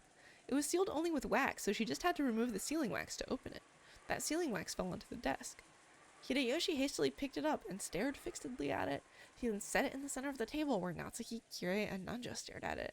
Imprinted in the sealing wax was the one-winged eagle, which was the Ushiromiya family crest and also Kinzo's personal crest. This is the family head's personal crest. I know it from the letters I've received from Kinzo-san before. Without a doubt, this is his wax seal. But aren't there several things in this mansion bearing that crest? For example, if there was some kind of stamp for wax seals, couldn't someone other than Kinzo-san have used it? No, Kinzo-san would always use a ring on his finger as proof of the Ushiromiya family headship when he sealed the wax. This shape and complex design is definitely Kinzo-san's seal. That is not necessarily so. Anyone in the family must have received a letter from father at least once. We can't eliminate the possibility that someone used that wax as a model to create a fake seal and pass themselves off as father. I agree with Aniki. No matter how much the seal resembles Dad's, we can't prove that it's the real thing, so it doesn't prove that this envelope came from him. I absolutely agree. I cannot approve of arbitrarily deciding that this letter came from father, based solely on the wax seal. Dr. Nanjo, couldn't you use a bit more discretion with your vague words? I apologize. It was not my place to speak. One after another, all the siblings from Kraus on downwards rejected Nanjo's statement, saying that the envelope Maria had wasn't necessarily from Kinzo. They were afraid. They feared from the bottom of their hearts that Kinzo's intentions were written in there, and that it might be some announcement regarding the inheritance that would be decidedly unfavorable to them. Maria, the person who gave you that envelope was the same person who lent you that umbrella, right? Ugh. I don't know what it means. Is it true? Oh, yes. Oh. So in other words, the witch, Beatrice, gave Maria-chan that envelope along with the umbrella? Ooh. Maria nodded forcefully. I agree with my husband. It's a dubious letter handed over by some suspicious person. It isn't even worth reading. There's nothing wrong with just reading it, right? Fowler said it to Jessica in a small voice, trying to act tough, but Natsuki heard him clearly and glared at him with threatening eyes. And then, Beatrice told you to read it after the meal was over, right, Maria? Ooh. It's okay, everyone. This envelope didn't come from Grandfather, but from Beatrice. Regardless of who actually wrote it, can't we just hear what's inside before we decide? That's right. Even if Father didn't necessarily write it, I'd still like to know what's written inside. Maria-chan, I'm sorry I tried to take it from you by force earlier. I apologize, so will you read it aloud in front of everyone? Maria? Read it. As all the relatives stared fiercely at Maria, she spread the letter open with a rustle. Do you think it really did come from Dad? Impossible. Whenever Father has announced something to us in the past, he would always send Genji if he didn't do it directly, correct? I cannot believe that he would use such a joke-like approach. That's right. Maria, a messenger? That definitely doesn't suit Father's tastes. What was that? Could this be Maria-chan trying to surprise us by putting on some kind of show? Maria isn't really a kid who'd be capable of something so thoughtful. Gotta read it. Ooh. The words came out of Maria's mouth, but for some reason, her voice seemed different from usual. Everyone went suddenly silent. Welcome to Rokenjima, members of the Ushiromiya family. I am Beatrice, the alchemist for this family, employed by Kinzo-sama himself. That's crazy. Quiet. I have served him for many years in accordance with our contract, but on this day, Kinzo-sama has announced the final suspension of that contract. Therefore, I ask that you acknowledge my resignation from the position of family alchemist from this day forth. How foolish. What nonsense. I can't stand to listen to it. And now, there is one part of the contract that must be explained to all those present. I, Beatrice, lent Kinzo-sama a vast quantity of gold under certain terms. One of those terms specifies that all the gold is to be returned to me on the termination of the contract. Furthermore, I am to receive everything of the Ushiromiya family as interest. Ridiculous! It's been ridiculous from the very beginning. So it's basically one of those things, right? Doesn't it sound just like one of those contracts with the devil? The contract has expired, so they've come to collect the interest. Is she trying to grab some retirement money for her old age or something? What a cheeky witch. Butler-kun, now isn't the time to joke around. Butler made a face as if to ask, if I can't make fun of this, what can I make fun of? Some of the adults' faces were pale, while others looked dazed. After hearing this, you may feel as though Kinzo-sama has been savagely ruthless. However, Kinzo-sama did append a special clause to the contract so that you would have a chance to preserve your wealth and honor. If and only if that special clause is fulfilled, I will lose my rights to the gold and the interest for all eternity. A special clause? What is it? Special clause. Beatrice retains the right to collect the gold and accumulated interest upon the termination of the contract. However, if someone is able to discover the hidden gold of this contract, Beatrice must abandon these rights for all time. The collection of the interest will proceed shortly, but if any one of you fulfills the term of this special clause, I shall return everything, including the portion that has already been collected. Furthermore, as the first step in this collection of Kinzo-sama's debt, I have taken into the possession of the Ushiromiya family head's ring, which signifies the passage of the Ushiromiya family headship from one individual to the other. I ask that you confirm this for yourselves by examining the imprint on the wax seal. Are they trying to claim that's the meaning behind this seal? That Father would relinquish his ring is unthinkable. Kraus stared at the sealing wax as if trying to burn a hole through it. Ava and Rudolph were doing the same over his shoulder. Come to think of it, when we were playing chess, I did have a strange feeling that something was missing from Kinzo-san's finger. Dr. Nanjo, don't say something so careless just because of a vague memory. We can't prove its authenticity here. Only by asking father directly can we determine whether he really handed over his ring and whether it tells the truth. That's right. It's just as Kirei-san says. Do you really think Kinzo-san will tell you? After all, that person's thoughts sometimes surpass the bounds of common sense. No matter what happens, it's still nonsense. In the first place, the illusion of gold itself is one of father's tricks. I've already heard enough talk of that gold from the rest of you. But this is the witch speaking, right? About how the inheritance and all of the assets will be handed over to the one who finds the gold, right? So maybe Beatrice-sama is father's legal advisor in charge of his funds. We can't possibly trust some strange person who entrusts such a suspicious paper to a child. Aniki, we need you to be frank with us. Is it possible Dad's assets are being managed by someone you don't know? No, that's impossible. As the family head's representative, I control all of the other's assets. It should be impossible for anyone to do as they please without me knowing it. So this must mean that there are some assets you don't control, right, Krasny-san? How foolish! Such assets could not possibly exist. Oh, but there is such a thing. An asset of father's that you don't control. There is no way such a thing could exist. No, it does. It's father's. No. Beatrice's hidden gold. Let's keep it simple. In short, Dad had some trusted confidant that Aniki doesn't even know about. Furthermore, this person has always been in charge of watching and managing the gold, or it could be some eccentric rich person who offered him a loan with rules like a devil's contract. Could it be that this confidant called Beatrice is trying to test which of Kinzo's children is the most worthy to be financed by her gold? Kira's question was one that all the siblings wanted answered. Upon reflection, they realized that Kinzo's strange epitaph had hung in the hall beneath the witch's portrait for quite some time, and while it had long been whispered that whoever solved the puzzle would receive everything, no one had ever clearly stated it.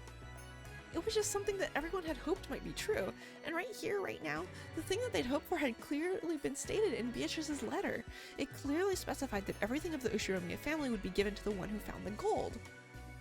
Kinzo-sama has already publicly displayed the location of the hidden gold within the epitaph under my portrait. The rules apply equally to all who can read the epitaph. If you discover the gold, I shall return everything to you. Tonight, I ask that you enjoy your battle with Kinzo-sama to the fullest. I sincerely pray that this night will be both intellectual and elegant. Beatrice the Golden.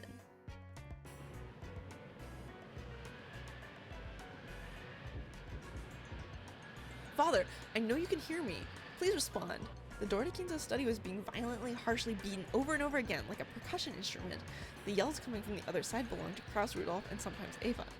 It was the siblings who were trying to intrude upon Kinzo's study to question him about the truth behind that mysterious letter. Kinzo was eating. An elegant tablecloth was set over the desk, and the fabulous dinner that had adorned the table down in the dining hall was reproduced here. Kinzo continued his meal in silence. Shannon, taking away an empty plate, looked uncomfortably between the door being pounded on in Kinzo's face. Everyone is calling for you, but what should I do? Leave them. God and my meals both hold silence as a virtue. Should I silence them? There's no need. It does not even reach my ears. Kinzo enjoyed his food, apparently indifferent. Genji quietly lowered his head and took a single step back. As he did, Kanan, who stood in reserve like a shadow behind and to the side of Genji, opened his mouth. Maria-sama apparently received a letter from Beatrice-sama, so I imagine they want to test its authenticity. Haha, has she started already then? Come, Beatrice, I have no shortage of coins to be wagered. Shall we enjoy this night to the fullest? I don't think I'll lose. Your smile will be mine for all eternity. If I could see it one more time, I wouldn't regret losing my wealth, my honor, or even my life. Well then, the roulette has begun to spin. Which pocket will the ball fall into? Noir? Rouge? Or house takes all? Come, you may begin, Beatrice. I'll show you the power of miracles once more.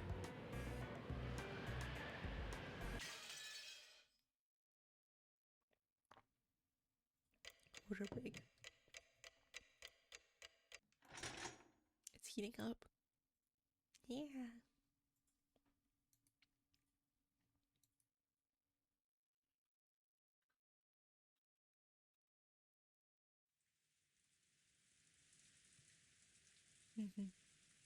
The strange letter that the witch had entrusted to Maria wiped all memories of dinner from our minds. Maria was repeatedly barraged with questions by Aunt Rose and the other parents, and became increasingly ill-tempered when they refused to believe her.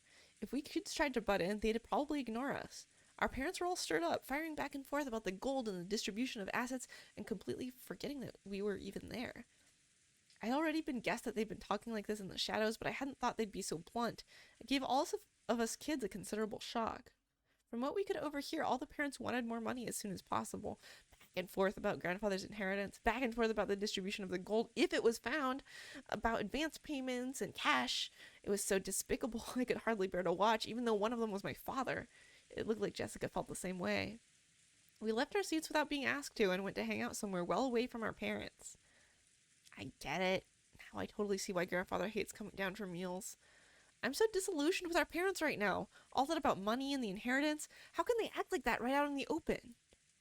Well, I'm already completely disillusioned with my old bastard. There's no way I could think any worse of him. Hee hee.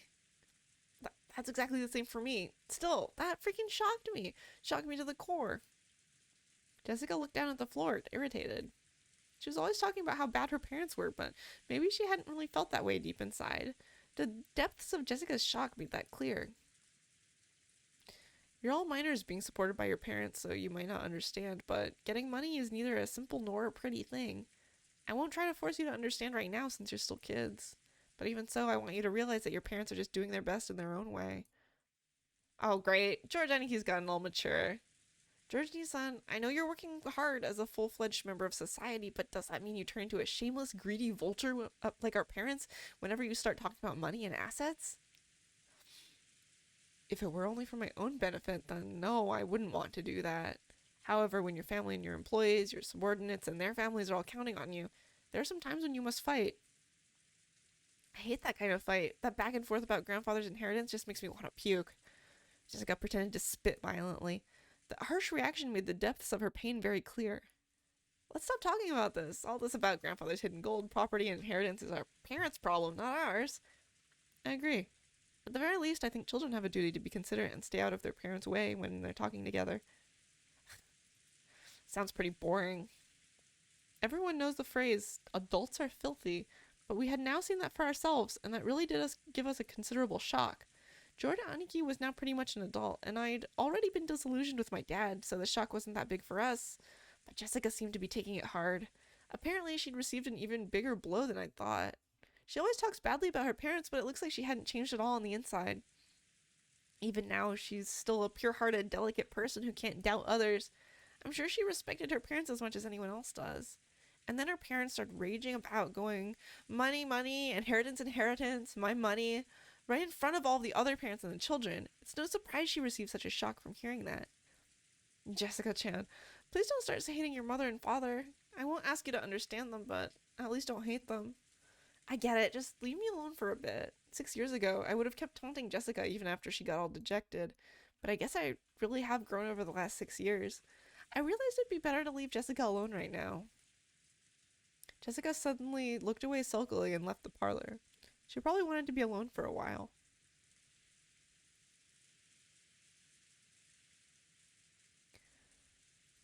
I could do nothing but wordlessly watch her back as she left.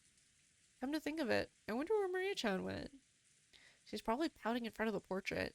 Maria truly looked up to witches, and she'd expected that coming in direct contact with Beatrice and receiving the letter as proof would surprise everyone and make them happy. However, the adults had doubted its authenticity, thoroughly bombarding Maria with questions and refusing to accept her story. Even for me, it wasn't hard to imagine how much that must have hurt Maria.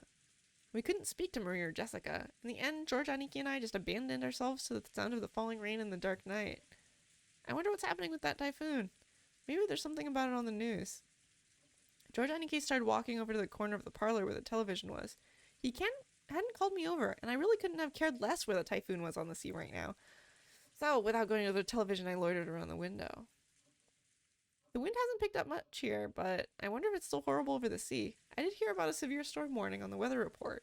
Oh, curious-on. I take it those big talks between the adults are going smoothly, yeah? She seemed to catch the sarcasm.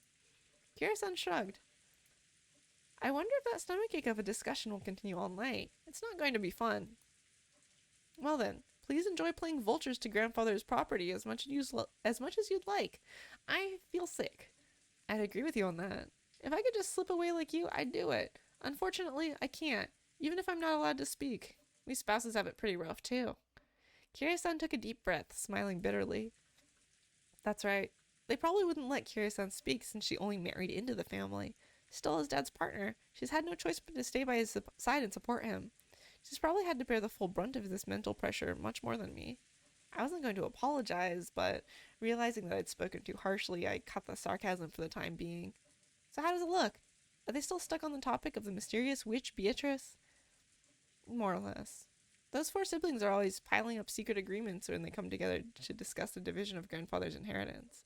They're saying that some unknown fifth person has appeared and is trying to make things even more complicated, and there's no way that would make for a peaceful conversation. Just when you think they're snarling at each other, they'll set up a common front. Natsuhine-san's not the only one getting headaches. On one hand, they all want a larger portion than the other siblings, so they're all rivals. But on the other hand, they don't want Yen to be snatched up by anyone other than the siblings, so they're all also allies. I hadn't been told the details, but the siblings were apparently discussing how to protect their shares under various situations, setting up ceasefire agreements and rules to prevent anyone from getting an unfair advantage, even preparing to resort to legal action if absolutely necessary. That they would go this far to preserve their shares was so beyond disgusting that you just had to acknowledge their resilience. So basically, Beatrice is like an assassin sent by grandfather. He probably wanted to scare the hell out of his children for talking about the inheritance without him. Who is this Beatrice, I wonder? If everything she claims is true, then she's a mystery figure that no one knew about until today, and she also knows about grandfather's hidden gold. On top of that, she was even entrusted with the head's ring. She must truly have been trusted by him.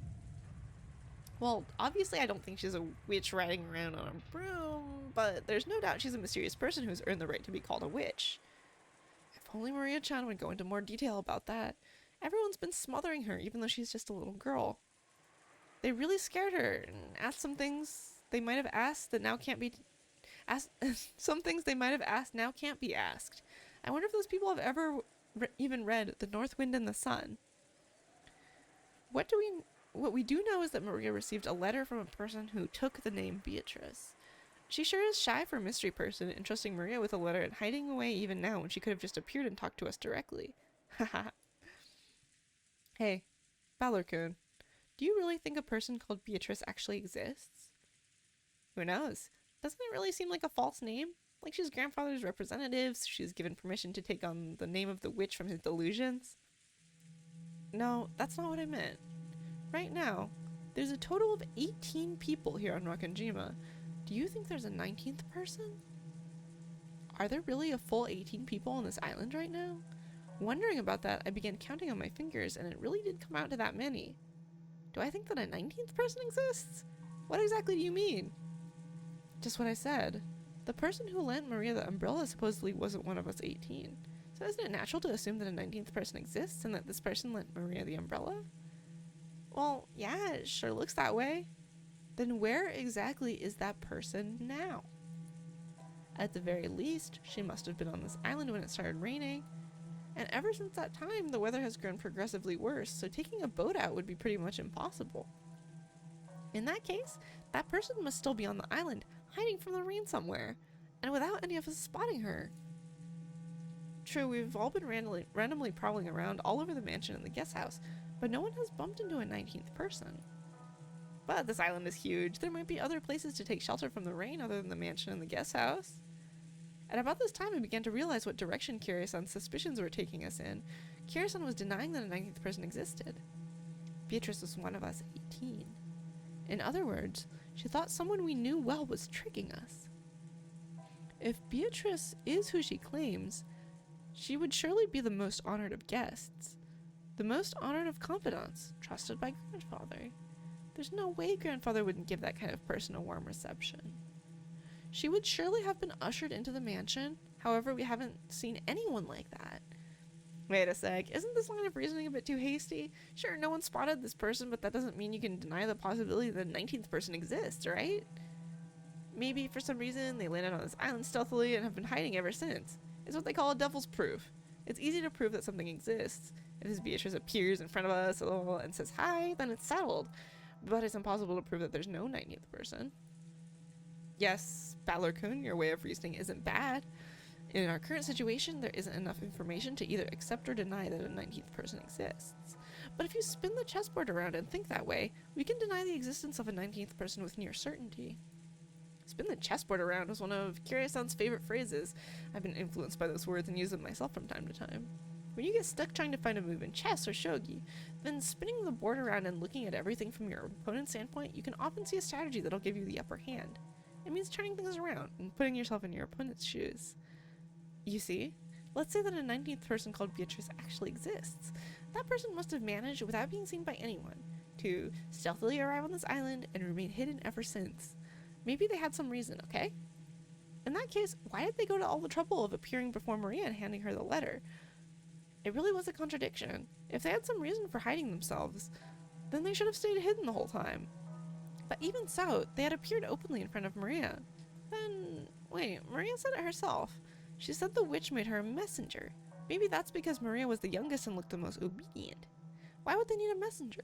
If they just wanted a letter delivered to the family conference, they could have mailed it.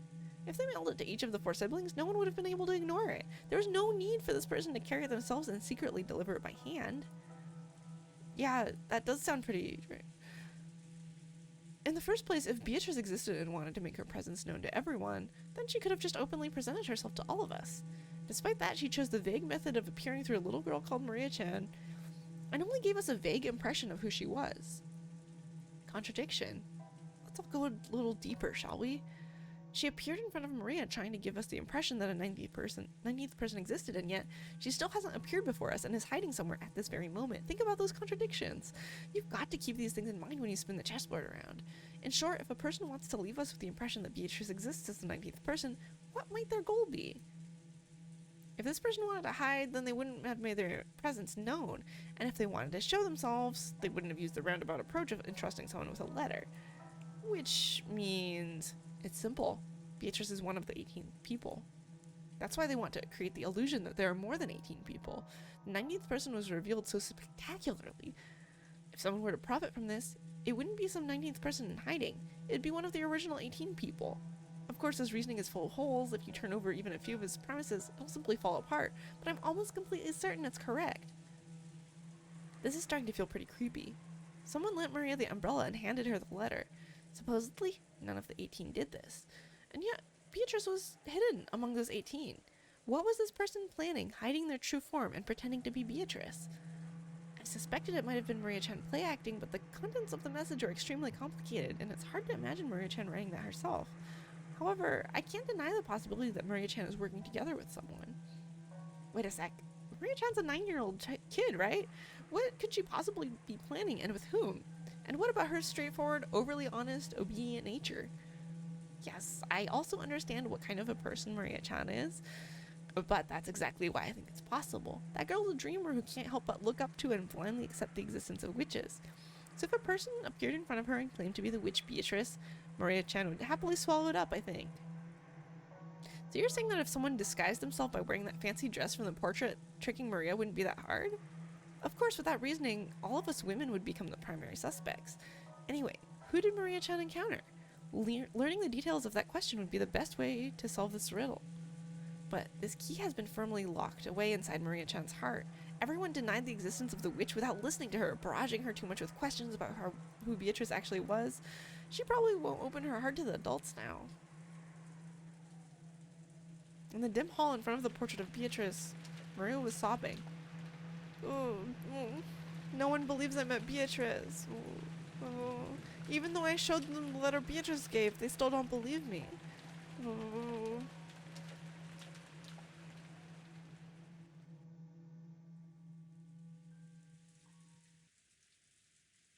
Anyway, Maria-chan's holding the key to whether Beatrice is one of the 18 people or a 19th person. Maria's stubborn, right? When that girl gets angry, it's pretty hard to make her feel better. Valor-kun, I think a kid like you would be better at cheering her up than an adult like me. After she's feeling better, try asking. I know you don't care about all this back and forth about the inheritance. Don't you find this Western Mansion mystery situation exciting? Who in the world is this person who gave Maria-chan the letter? It makes your intellectual curiosity ache. You're actually pretty tough considering you're still excited after being dragged through that endless money talk. Adults can be pretty amazing. I shrugged exasperatedly, but I did notice something. Kiri noticed how dejected I was after overhearing our parents' turbulent discussion, and was probably trying to clear the air. At the very least, I'd recovered enough to voice my complaints. She wasn't my real mother, so I've never felt like calling her mom, but it did make me think she's a real adult. Hey brats, so this is where you were. Kira, you really took your time fixing your makeup, didn't you? Think I'll make a habit of going out to touch out my makeup too. I'm sorry, a woman's makeup takes a long time. So, how's the discussion been without me? I'm sure everything was all peaceful and harmonious. Kira-san poked the weak spot under my arm with her elbow. We decided to take a break to cool our heads a little. It looks like we'll be at it all night. Makes me want to cry. His way of talking hadn't changed, but he couldn't completely hide his fatigue. I couldn't say I was sympathetic, but he looked pitiful compared to his normal, energetic self. Still, that rain's just awful. I really don't want to go back to the guest house. It looks like Natsuhine-san set up things so we could spend the night here in the mansion. What do? We don't need to decide until you're done, right? If you run so low on energy that you can't return to our room, then we can take them up on their offer. You're right. We can think about it later. What about you, Bowler? If I stayed, I'd just get in the way. I'll be nice and go back over there. I see. Will you go back soon? I don't know.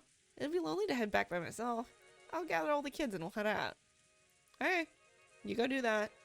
Also, Bowler, you won't be going to sleep that easily tonight, right? Yeah, I'll probably be up talking with the cousins. Sounds like we'll be up all night. Is there a problem with that? I see. If you're still awake when the adults' discussion is over, I want to have a little talk as a family. A what?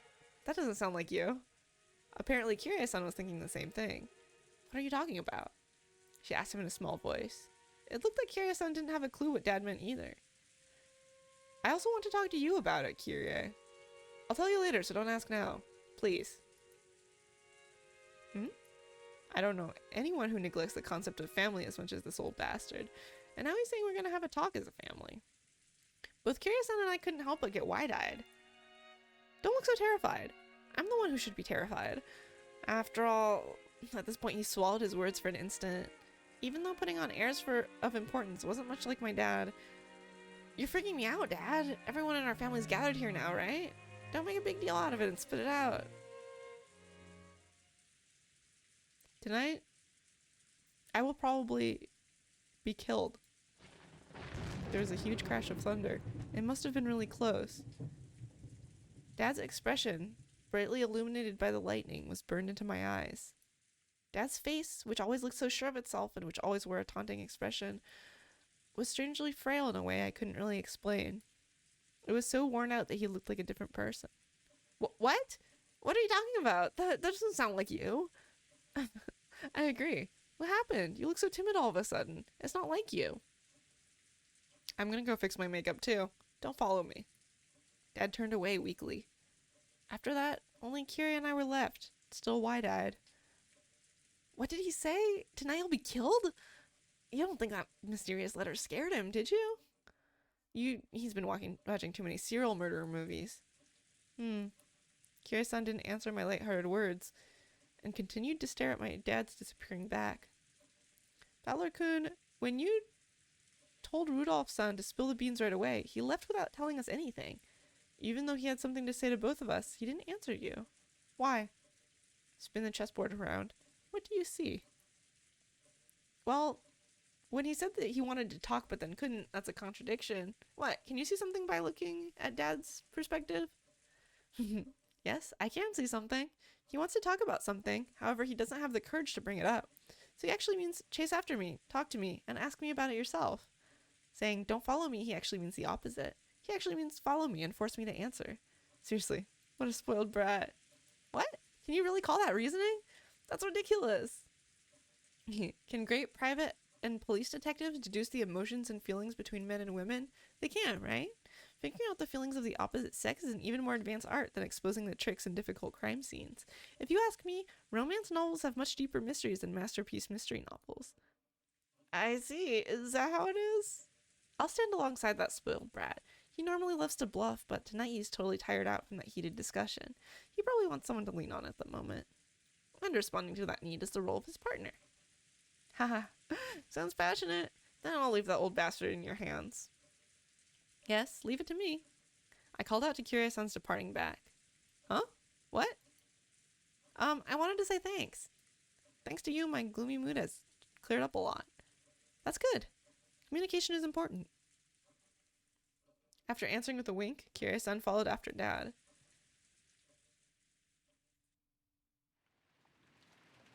Natsuhi could be found in a dimly lit hallway.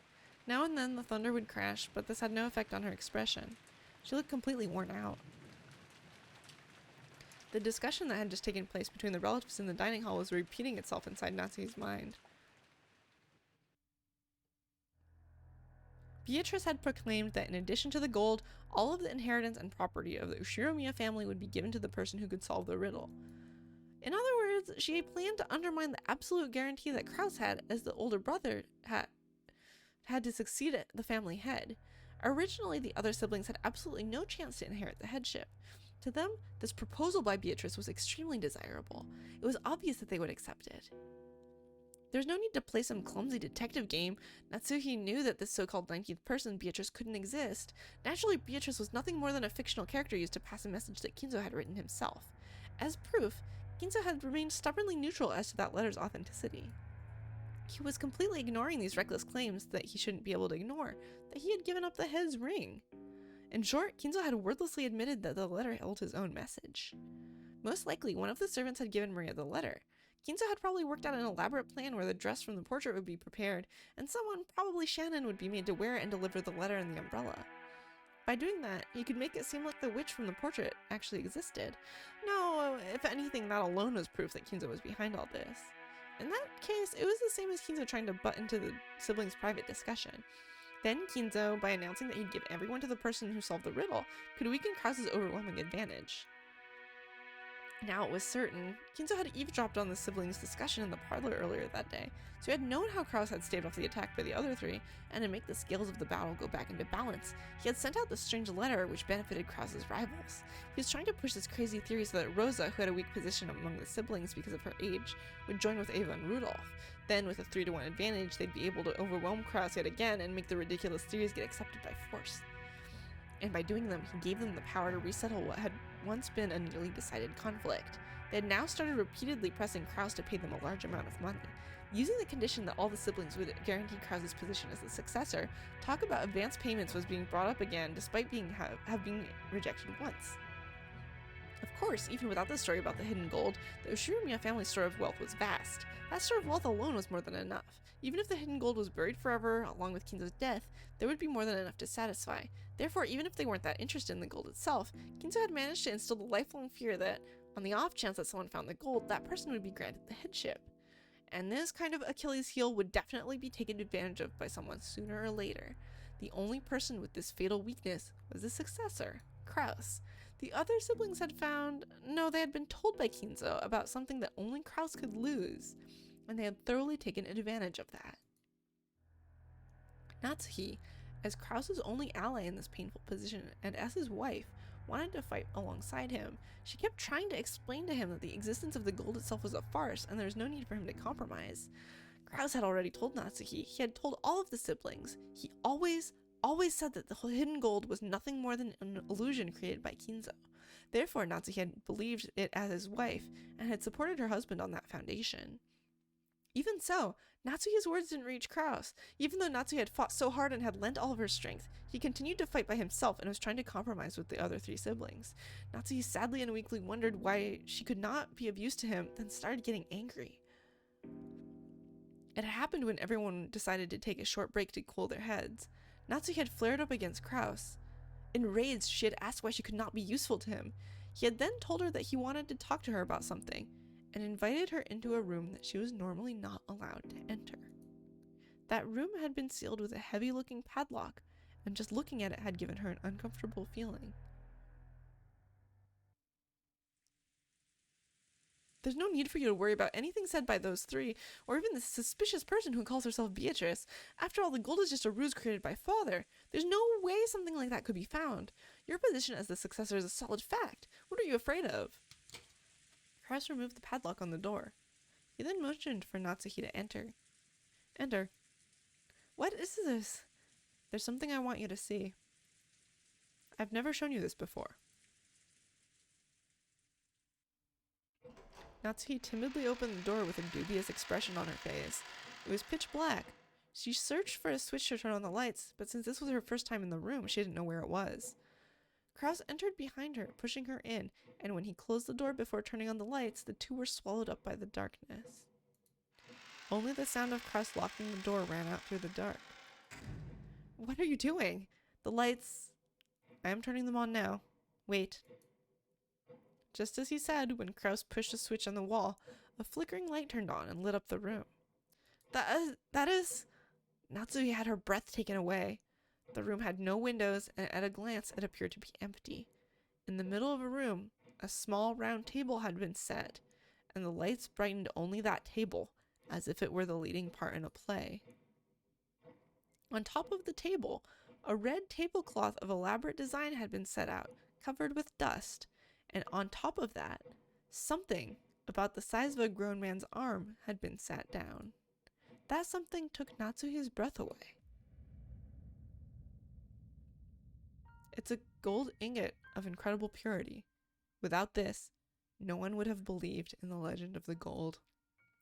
It was an ingot of solid gold. Even in the faint light, it sparkled with a noble and dignified glint.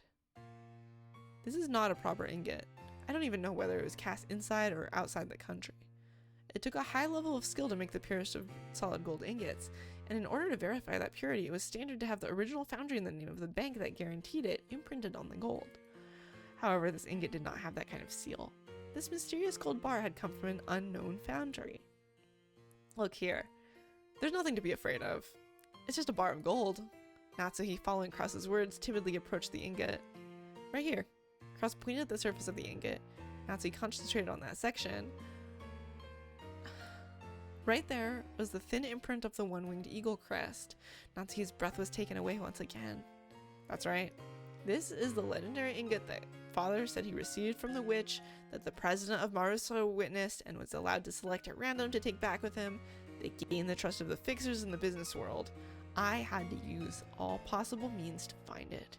I found it before the other siblings could. How could... Then, the legend of Father's gold is... It actually exists. The gold that Ushiromiya Kinzo received from Beatrice actually exists. Impossible! So it really does exist? Natsuhi was shocked. Krause had always said that Kinzo's gold was just a fabrication, so she had believed it, as his wife. However, the reality was different. Since he held definite proof, he had been more certain than any of the other siblings that the legend of the gold was true. Because of this, Krause was deeply frightened at the possibility that someone other than himself would find the gold that he'd failed to find, costing him everything. But to Natsuhi, this truth was more than enough to split open her heart.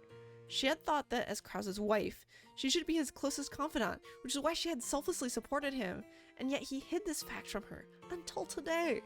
Why? How have I been so undeserving of your trust? That has never been my intention. There was simply no need to tell you. Is that all a wife means to you? Calm down. Becoming passionate easily is one of your bad habits. You're the one who's making me like that, aren't you? I've been supporting you as a wife ever since I married into this family.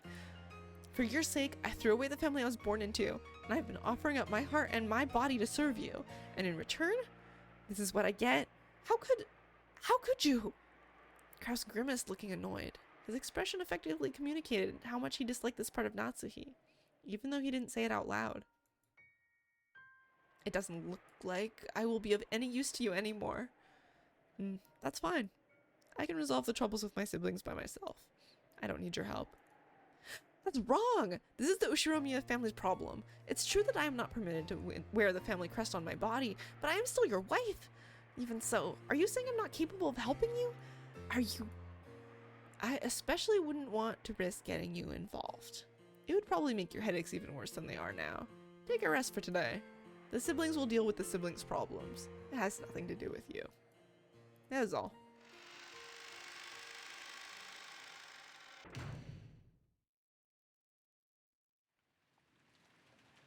A dull headache tormented Natsuhi. No matter what medicine she took, no matter what scents she burned, it wouldn't heal. In fact, simply wandering alone through the dark corridors and listening to the sound of the rain seemed to be a better cure. I may be Natsuhi, but I was never Ushiromiya Natsuhi. I've been despised, treated as a borrowed womb, and insulted when I couldn't even fill that role. Even so, I've tried to properly perform my duties as a wife, but now even my husband has rejected me. I've done my best raising my daughter, as if it were the last job left to me. However, I've had no release from my anger and sadness, and they've caused me to subconsciously strain that relationship too. Because I've been excessively strict in Jessica's education, she dislikes me thoroughly. She despises me for having no interest in anything but grades. There is no longer anything I can do for the Yoshiromiya family. No, that's no good. Despite it all, I must help my husband and beat back the schemes of the other greedy siblings. The family head won't be around much longer. Eventually, Kraus will succeed the head, and the next successor will be Jessica. Strictly speaking, the man who enters the family by marrying Jessica will become the next head, but it all comes to the same thing. I have to make Jessica an excellent successor, whom everyone will accept as worthy to take over the Yoshiromiya family.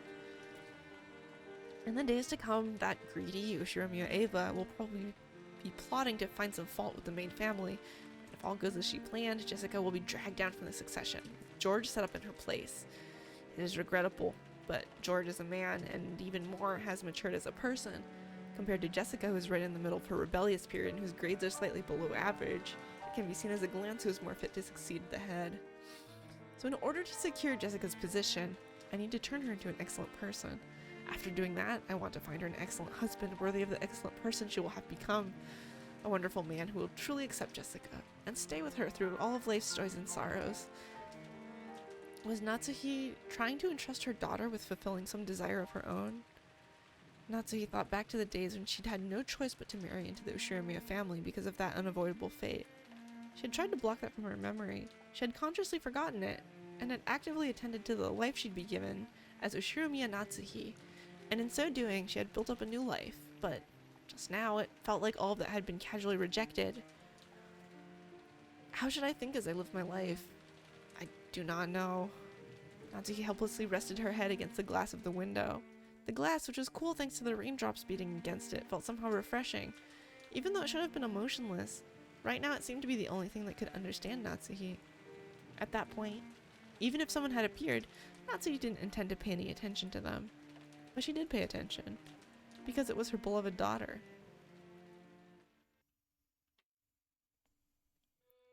Oh, it's you, Mom. What the heck are you doing in a place like this? I thought you were a ghost. Just like always, her words were rough and not at all like a girl's. Instinctively, words of rebuke rose to Natsuhi's throat. However, their strength gave out and they didn't escape her lips. Jessica, forgive me, but my headache is awful. Please leave me be. I see. Jessica was seeing her mother in a position of feebleness for the first time, so she was considerably disconcerted. Until just now, she'd been filled with contempt for all of the parents, including her mother. But now those feelings had been completely swept away. Her mother's utterly exhausted face had wiped them all out. In its place, the words George had told her floated back up in her mind. Our parents are doing their best in their own way, and because their families are counting on them, they can't afford to keep everything pleasant, and have a heavy responsibility to fight. Maybe her mother had been standing around in this dimly lit hallway because no one had tried to understand that part of her. Jessica hated her mother, so she had no intention of speaking kindly to Natsuhi just because she was looking a bit frail. So when she attempted to speak kindly to her mother anyway, she had to clench her fists and gather up the words from deep within her heart. It sounds like you really got your hands full with that meeting thing. It has nothing to do with you. Please go somewhere else. Is your headache bad? Should I go get some medicine? You don't have to trouble yourself. Please, leave me alone. Natsuhi wasn't being cold. She just wanted her daughter to go far away so that she wouldn't have to bump against Natsuhi's own short temper. But there was no chance that Jessica would realize this. Okay. Jessica hung her head, looking sad. Seeing that expression, Natsuhi recognized the kindness that Jessica was trying to muster. She gave her head a small shake to drive away her own unkind feelings. Then I'll leave. I'll be with the other cousins so I don't get in the way of the adults. See you later. Wait there. She called Jessica, who was trying to leave and looked lonely, to a stop. What? Thank you for being so considerate. It isn't good of me to go to sleep and leave you alone. Don't talk like that, you'll bring bad luck. I've made you worried, but I'm okay now. I will go. If I let my daughter see me this feeble any longer, I'll only make her feel more uneasy. With that thought in mind, Natsuhi left Jessica with words of gratitude and made to depart. This time Jessica called out to her mother's back. Natsuhi stopped and turned around, asking what business Jessica had with her. But Jessica herself didn't know why she'd stopped her mother, and for a while she smiled wryly, muttering to herself as she hesitated over what to say. She was poking around in her pocket when her hand touched something and she took it out. Hey Mom? I was given a charm today. Was it a charm against magic? I'm pretty sure that you were supposed to hang it from your doorknob, I think. I forgot. There's no point in me having it, so I'll let you take it. It was a scorpion charm that Maria had given her on the beach. Although she'd heard of its various effects from Maria, Jessica's mind had gone blank, and she was just barely even able to say that much. Jessica, thinking that her mother probably wouldn't accept it anyway, immediately drew back the hand she had stuck out, grasping the charm. So when Natsuki came back to take it, she was extremely shocked. What is this? Some kind of prize toy? Well, I think it's something like that. I guess you wouldn't really expect a charm that looks like a toy to do anything. But her mother took the charm from where she grasped it in her hand. Thank you. I'll take good care of it. Sometime soon in exchange, why don't I give you a charm that was important to me when I was a child?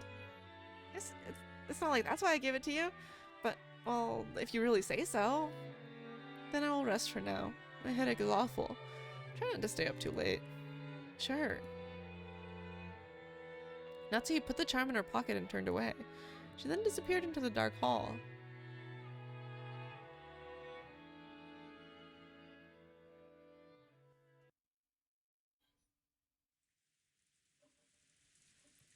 It seems the weather will be like this all day tomorrow after all. Dang it, this makes the good weather we had earlier feel like a lie. George, Aniki, and I were killing time in front of the parlor television. At that point, Jessica returned. Her face was still blank, but it looked like she'd calmed down a little since we'd last seen her. Is Maria still in front of the portrait? Nope. She just came back and she's sleeping over there on the sofa. It's getting pretty late for her after all. Looking at the clock, I saw it was a little past 10 p.m. Even if we were planning to stay up all night, it's about time to head back to our room. Well, my mom did have a room prepared for us in the mansion. What'll we do? I'd rather head back to the guest house. Going by what we saw of our parents, I think it'd be better if we weren't in the mansion. I agree. Feels like they're telling us kids to mind our own business and stay out of the way. Let's be good little boys and girls and do that. As we were talking about this, Aunt Rosa came into the parlor. She was looking all over restlessly, probably trying to find Maria. Aunt Rosa, if you're looking for Maria, she's over there on the sofa. Thank you. My, she's out cold. You must move her to a bed. If you'd like, I'll carry her over to a bed. Thanks, that would be wonderful. Are you all heading back to the guest house? Or are you going to stay in the room Natsuki-san had prepared there? We were just talking about that. We just decided to head over to the guest house. I see. Then could I ask you to take Maria with you? I'd feel much more reassured if she stays with all of her cousins. Behind those words, she seemed to be concealing some regret that the adults, herself included, had deeply hurt Maria's feelings. Leave it to us, Aunt Rosa. After all, we do have an expert at comforting Maria with us. Are you talking about me? I can do it myself. We'll need everyone together. That's right. Bowler, weren't you the one who hit it off with Maria when you were messing around earlier? As we said this, Aunt Rosa smiled, looking truly happy. Thank you, everyone. It looks like our meeting will last until very late. So while I'm sorry to burden you like this, I'll be counting on you all to take care of Maria. Hey, Maria. Are you sound asleep? We're going back to the guest house. Maria muttered something indistinct, rolled over, and fell back asleep. It looked like she was sleeping deeply. She's really out cold. I'd hate to wake her. Right, I'll carry her. Maria's body was much lighter than it looked. I lifted her up and put her on George Aniki's back. It was raining hard outside, and Aniki couldn't hold an umbrella and carry Maria at the same time. It looked like Aunt Rosa would come with us as far as the guest house to help out. However, when she heard Uncle Krause's voice call out to her, she had no choice but to return. No, that's a problem. I have to go back now. Is everyone returning to the guest house? After we left the hall on the way to the entrance, the door to the servants' room opened, and Shannon-chan stepped out. It has grown very dark, so allow me to guide you. That would be great, Shannon-chan. George-kun is going to carry Maria there. Could you hold an umbrella for him? Yes, certainly. Shannon-chan brought umbrellas for each of us and a flashlight to guide the way. As we opened the front door, the downpour was quite terrific. It looked like we wouldn't have any spare time to take a pleasant walk and enjoy the nighttime rose garden. Nikki, is she too heavy? Want me to carry her? It's okay. I can at least carry Maria-chan. I'm truly grateful. Please take care of Maria. Sure, you got it. Then I guess this is good night, Aunt Rosa. Then I will see them over there and return here. Yes, please. Aunt Rosa watched us leave. Maria? I'm sorry for everything. Rosa's mumbling voice didn't reach the person in question nor any of the kids, but disappeared beneath the sound of the rain.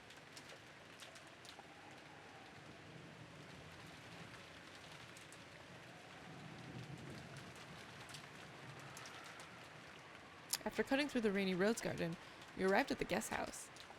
If only I'd applied for the position of Maria Carrier, then I would have gotten a chance to have Shannon-chan's huge boobs rubbing all over my arm. That is not why I did it, it's a misunderstanding. I thought that if I didn't walk like this, George-sama would get all wet. Come on, quit babbling and go in. After being urged on by Jessica, we folded up our umbrellas and went into the guest house. Has anyone gotten their clothes wet? I can bring some towels if you want. You don't need to worry about us that much. Thanks, Chan-chan. Ah, that's right. We were planning to play cards or something. Would you care to join us for a bit? Huh? Who had the night shift on today's schedule? I believe we had a special schedule during the family conference. Also, I think a few alterations might have been made, so I'll go and check. Wait, if you have to go all the way back to the mansion to find out, don't force yourself. Oh, that's alright. I can find out from the servant room in the guest house. Please excuse me for a short while. Shannon-chan gave a quick bow and went to the guest house servant room. The rest of us headed for the cousin's room and decided to put Maria to bed for the time being.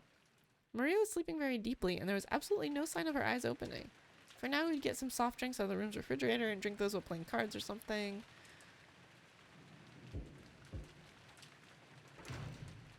Oh, Kanon-kun. And you're here too, Genji-sama. What has happened with tonight's shift? Kraus-sama has given an order. He made some sizable changes to the shift schedule. Indeed. Goto-san now has the night shift at the mansion. Shannon and Kanon have the night shift in the guest house. Umasawa-san and I have been ordered to sleep in the guest house. Just now, a phone call also came, saying that once you arrived, you were also to remain here for the rest of the night. Huh? That certainly is a sizable change. The shifts at the guest house and the mansion have been completely reversed, haven't they? Originally, Shannon and Kanon had been assigned the night shift in the mansion, while the night shift in the guest house, where all of the relatives were staying, had been assigned to Goda, who had an abundance of experience in entertaining. Tomosawa should have been sleeping at the guest house, while Genji should have been sleeping in the mansion. However, it seemed that Kraus had suddenly ordered the schedule be modified. The shifts at the guest house and the mansion had all been reversed, and Genji was spending the night in the guest house. It's probably because of Beatrice-sama's letter. Why probably? After such a mysterious letter appeared, it was only natural that Kraus-sama would suspect one of us. We served directly under the master, so Kraus-sama tried as best he could to keep us far away from the family conference. Genji, Shannon, and Kanon were all permitted to wear the Ushiromiya family crest, the one-winged eagle, as the servants who served directly under Kinzo. Of course, since they were working for the Ushiromiya family, they had to obey anyone's orders, but their only boss was Kinzo. Since only Kinzo held the right to employ them, even Kraus could not have them dismissed of his own accord. Because of this, Kraus and the others often viewed these servants as Kinzo's underlings and shunned them. And in fact, Kinzo seldom let anyone other than them enter his study. The sudden shift change was probably a clear expression of the sense of mistrust that had caused. Considering the time Kinzo had left to live, this would definitely be the last family conference before the problem of the inheritance came up. On top of that, the mysterious letter that claimed to be from Beatrice had dropped in out of the blue. Kraus definitely wanted to keep Kinzo's loyal subjects away from the table of such a delicate and important conversation. If you two would excuse me, I will go rest. If anything happens, call me immediately. Our guest tonight is a special case, after all. Yes, certainly, Genji-sama. Genji nodded back, went behind a screen, took off his jacket, and slowly began to relax after a day's worth of tension. The ones who just returned now, were they the children? Yes. The other relatives are having a conference in the mansion. It looked like it would drag on for quite some time. Then we've got it easy. It's already this late, and there's this weather. The rest of the relatives will probably spend the night in their rooms in the mansion. Yes, probably. I'm only saying this because Genji-sama isn't around, but I'm a little happy I was sent to the guest house, I guess. Oh? Why's that? Because you can stay away from Madame and Eva-sama, those bullies? Or do you have another reason? It's not as though I have another reason. I see. Then let's do our best together with our night shift. I'm counting on you, Nei-san.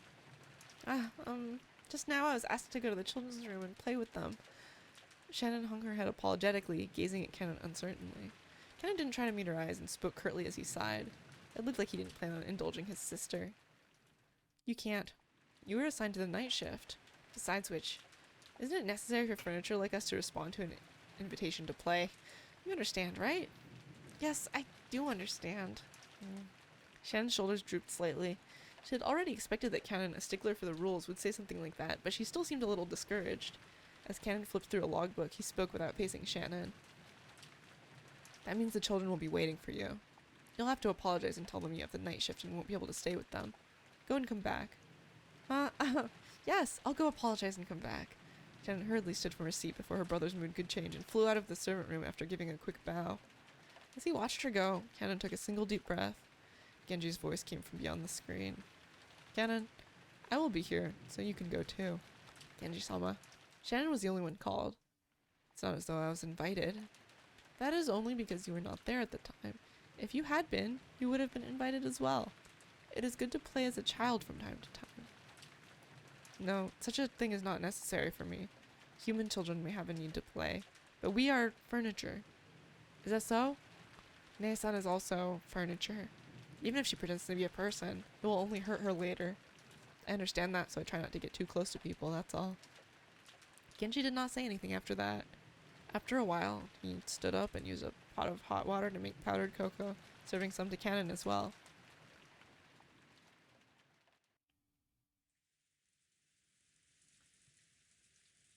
Is that for real? I had no clue. Dumbass, you're too loud. You'll wake Maria up. Ballard was so surprised that he yelled obnoxiously and scattered his cards everywhere. His voice caused Maria to turn over once, but she soon fell back into a deep sleep. Jessica gave him a jab and he lowered his voice. Still, seriously? Now that you mention it, they really did have that kind of atmosphere, didn't they? Now I see. So George Aniki is. George couldn't be seen anywhere in the room. A short while ago, when Shannon came into the room, George suddenly said that he'd forgotten something in the mansion and needed to go back and get it. Shannon said she would guide him, just like she had on the way to the guest house, and the two of them departed together. Well, there's actually been signs of it for a while now. You know, questions about hobbies, favorite things. I always thought it was a bit much for a passing interest, and look what's happened now. Come to think of it, I get the feeling George Aniki's always been overly nice to Shannon-chan. Now I get it.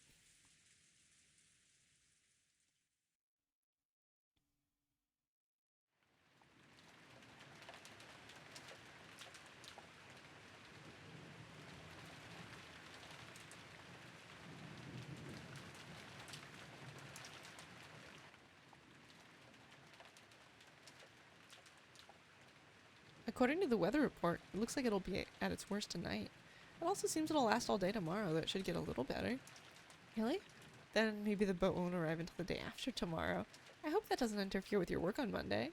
I already know the typhoon would be coming beforehand. Just in case, I made sure I didn't have any plans for Monday, so it's okay. I may not look it, but I really am the type who can plan ahead in his schedule. George puffed out his chest, acting proud. Compared to the calm appearance George always had as the oldest cousin, he now looked amusingly like a little kid. Shannon chuckled at this abrupt contrast. It's no surprise you're so well prepared as someone who will bring prosperity to his company someday. Well, making a company prosper is really a tough job. Money isn't the only thing that's important. I learned that well when studying under my father. Making a company prosper is like owning a castle and leading your subordinates. My dad really loves reading about great leaders during the warring periods of Japan, a hobby that's probably influenced by the fact that he shares Toyotomi Hideyoshi's name. Much of his philosophy on managing business comes from talking about them. Did you know? Takeda Shingen, who was feared as the leader of the strongest cavalry corps in the warring periods, started out with his troops in complete disarray, and didn't have the kind of strong leadership necessary to utilize them well. Is that true? That's a little unexpected. In order to unite his troops, Shingen showed his excellent leadership in many ways. For example, when a soldier succeeded well in battle, he'd immediately honor them with a medal. Normally that kind of thing was put off until after the war, and they were all awarded at once. He continued this diligently while on the field of battle, and immediately showing his appreciation for his troops' military exploits motivated them in an extremely significant fashion. Also, whenever one of his troops was brought down by an illness, he'd be the first to rush up to them and care for them, and so on. Takeda Shingen wasn't just the man who led the strongest cavalry corps in the warring period, he was the person who cared the most for his troops through that era. And because he was that kind of person, all of his troops went along with him. The truth was, Shannon had already heard this story several years ago, but whenever a discussion of his father led to this sort of topic, George would always glow and look like he was having a great time. So Shannon just smiled without interrupting, urging him to continue. Of course, in a capitalist world, money determines both your strength and the height of your fortifications, but you can't build up a castle or succeed in a war by yourself. Such things can only be accomplished with the support of many subordinates by borrowing their strength. After understanding this, when I look at my father's back, I realize how immature I am. I can clearly see how much competition he had to overcome before building up all he has now. George-sama, you truly look up to your father. I'm jealous. Sorry, that's not how I meant it. I'm sorry, that's not how I meant it either. The two of them awkwardly looked at their feet. Shannon had no parents. She had been brought up in an orphanage owned by Kinzo, called the Fukuin House. Under the guidance of Kinzo, the honorary director, the orphanage offered members who had excelled a chance for on-the-job serving experience. If their efforts met with Kinzo's approval, they'd be able to leave the orphanage and work as servants for their Shirimiya family. This was considered to be the highest honor for those who lived in the orphanage. Servants from the Fukuin house all took names with the character On in them when they served. So Shannon wasn't her real name. The same went for Cannon. All of the members of the Fukin house were orphans, at least they were all people who had been separated from their parents under special circumstances. Because of this, the orphans had been taught to think of each other as their only family. That's why it seemed so natural for both of them when Cannon called Shannon his sister. And while both Shannon and Cannon were working in the mansion today, there were several other servants possessing the On character in their names, such as Manon and Lennon, who often worked in a rotation schedule. However, there are not many servants who stayed with the Ushiromiya family for long. It was standard for them to quit after 3 years. You could probably say that Shannon, who had been working for 10 years, was a notable exception to the rule. Working as a servant for the Ushiromiya family was a heavy burden to bear, but the pay wasn't bad at all. Working full 3 years would earn more than what was needed to enter mainstream society. That was why, even though the orphans realized what a harsh task working for the Ushiromiya family was, they still hoped to be accepted. Maybe the fact that Shannon managed to continue working for 10 years wasn't because she had more willpower than the other servants. Maybe she'd gotten stuck working for 10 years because she didn't have the courage to say she wanted to quit. Kinzo couldn't even trust his own blood relatives, and these excellent servants sent from the Fukin house were the only ones he could rely on. Because of that, Kinzo would sometimes allow them to wear the family crest, as servants under his direct control, and have them work close to him. You've been working here for almost 10 years, right? You must have saved up a lot of money by now. I wonder, it's not like there's anything in particular I'd like to buy. After all, a few million yen isn't enough to live off for the rest of your life. So the reason you've been working all this time wasn't to hit some target sum? Yes, that's right. I have nowhere to go outside this mansion, and I have been getting along well with Milady and the other young servants. The madam does scold me sometimes, but caring for the roses and cleaning the mansion is fun. But that can't be your entire life, Shannon-chan. No, Sayo-chan. Shannon cast her eyes downwards when she heard her real name. She understood what George was trying to say and fell silent. There's something I've learned as I continue to study, even after becoming an adult and a full-fledged member of society. A human's life is not as monotonous or short we thought when we were kids. All school-aged kids have certain fears they can't shake.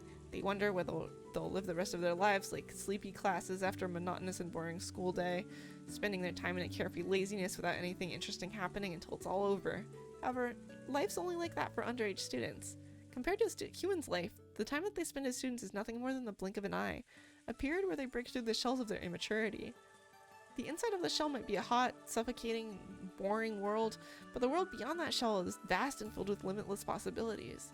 So far, your life has been trapped inside the shell called Shannon. I think you're under the mistaken impression that your life will continue like this forever.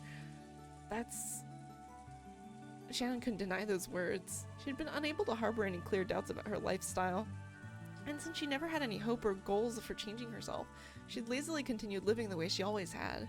And if asked whether this life was satisfying, she wouldn't have been able to nod. She may have been intentionally averting her eyes from the truth. Without George's admonishments, she would have continued pretending not to notice as her real life slipped away, bit by bit, neglected. George-sama, is it wrong for me to continue living this way? Yeah, it is. Oh, and by the way, didn't you break one of our rules just now? George immediately gave a strict answer, then broke out in a mischievous smile. Shannon already knew what she was being chided for, and she hung her head again, apparently embarrassed. Didn't you promise not to use Sama when the two of us are alone? I couldn't obey that as a promise, but if it was an order, I would have to obey it, because I'm furniture. Then it's an order. Yes, certainly, George-san. As Shannon hung her head, her face red, she said George's name again, this time following with san. Yes, that's fine, Sayo-chan. George smiled at Shannon, no, Sayo, to praise her small act of bravery. The short exchange alone made it clear how far back their relationship must have stretched. For a long time, the two talked as though the weather raging about them didn't even enter their thoughts. They talked about the many memories they'd built during their relationship that no one else knew about. Every once in a while, a flash of lightning would attempt to interrupt them, but this could sully neither the roses nor the time they spent blushing at each other.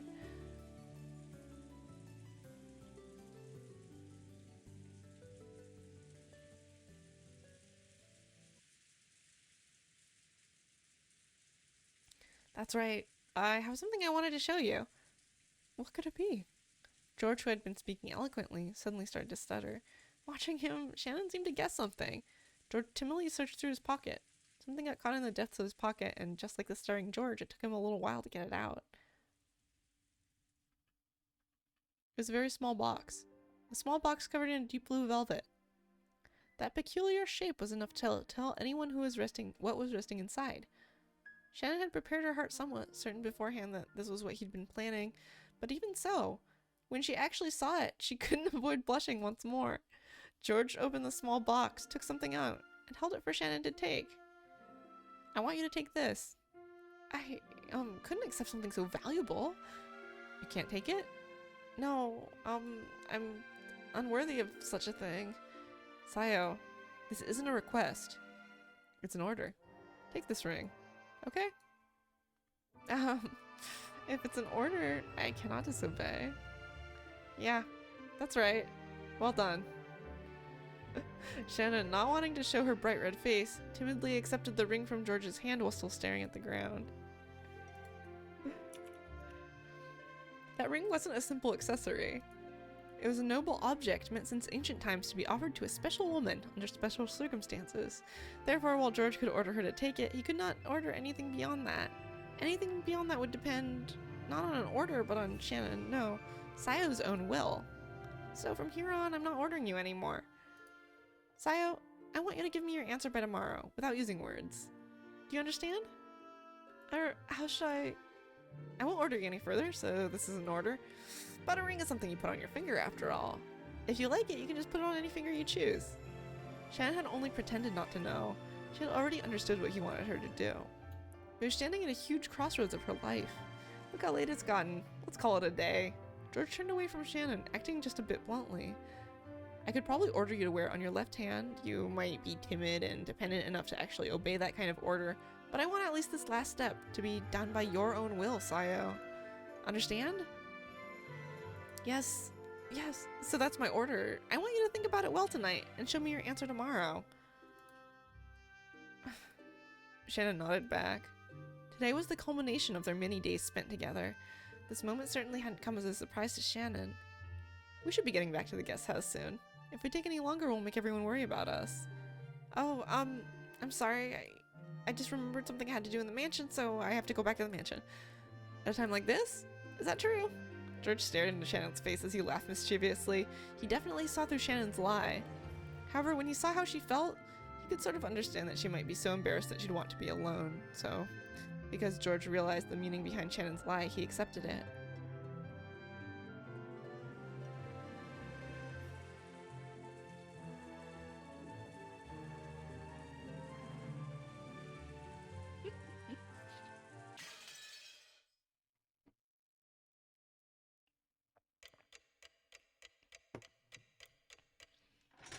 It wasn't earrings.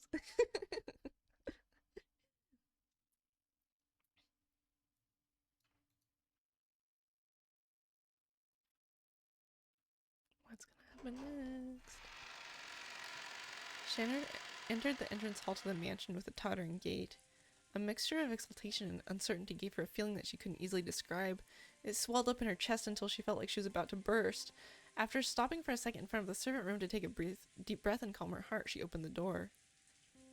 Inside, Goda, who had been ordered to take the midnight shift at the mansion tonight, was absorbed in a worn-out crossword puzzle magazine. He looked up for an instant to see if one of the family members had come, but when he realized it was a fellow servant, he returned to his puzzle as if nothing had happened. Kenji-sama told me to come and help you. Is that so? That's a relief. I was just about to go check that the mansion was fully locked up, but I felt uneasy about leaving this room unmanned. After all, Kraus-sama and the others' meeting looks as though it will continue for quite some time. They might request some tea at any moment. That's true. Then what shall we do? Shall I watch over... In that case, forgive me, Shannon-san, but I'll ask that you patrol the mansion. I will stay here, awaiting the family's orders. Yes. Shannon was slightly disgusted. Even though she'd come here to help out as a favor, she was casually being forced to do the job of the person actually on duty. Furthermore, after one-sidedly forcing that task on her, Goda returned to his magazine once again and became immersed in his crossword puzzle. Shannon bowed her head as a token sign of respect for her elders and left the room to patrol the mansion. Thanks to her being a bit ticked off, she managed to suppress that floaty feeling she'd been having until just now. And anyway, she couldn't let Ganji or Kanan see her looking like this. She wanted a little time to herself until her heart calmed down, so maybe going on patrol wouldn't be so bad. She began to hear the tumultuous voices of the family discussion coming from the dining hall. Someone was speaking at great length, only to be interrupted by someone else. The second person also began to speak in a very long, drawn-out fashion until yet another person interrupted. That kept on repeating.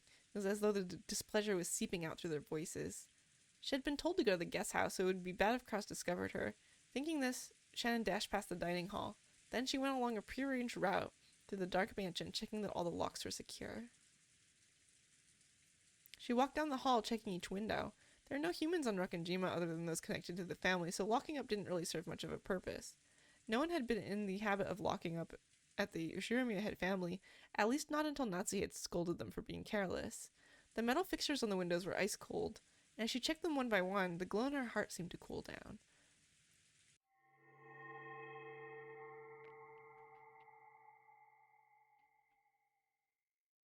At that time, she thought she saw something twinkling across the hall.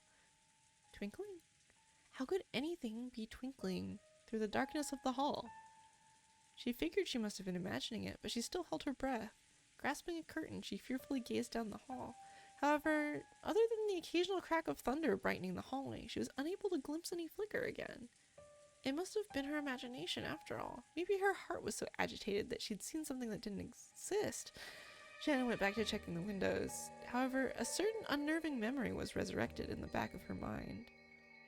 It was that ghost story, which had been passed down amongst the servants who served the Ushiromiya head family. The mansion had two different masters, one of the day and one of the night. Beatrice, the master of the night, would sometimes fly around the mansion in the form of sparkling butterflies. That was the story. Come to think of it, didn't Canon-kun once say he'd seen it with his own eyes? Though he got sulky when I said he must have imagined it and refused to believe him. Could it possibly be true? The roar of the thunder gave no answer.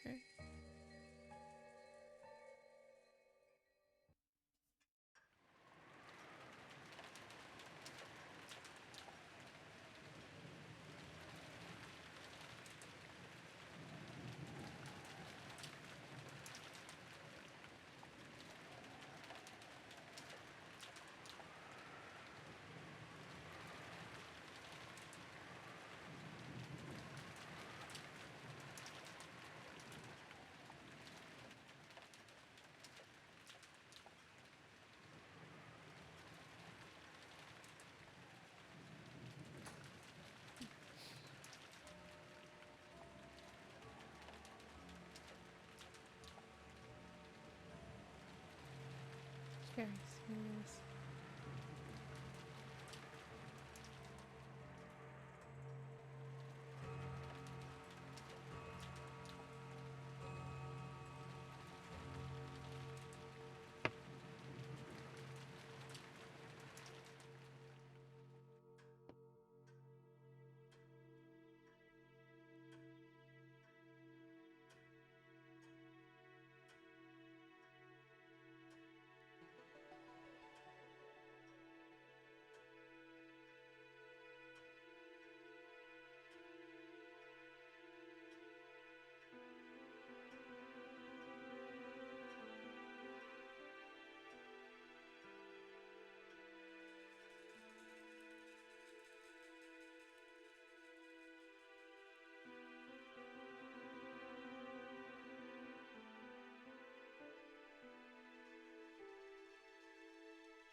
Ah, what a nice sound cue.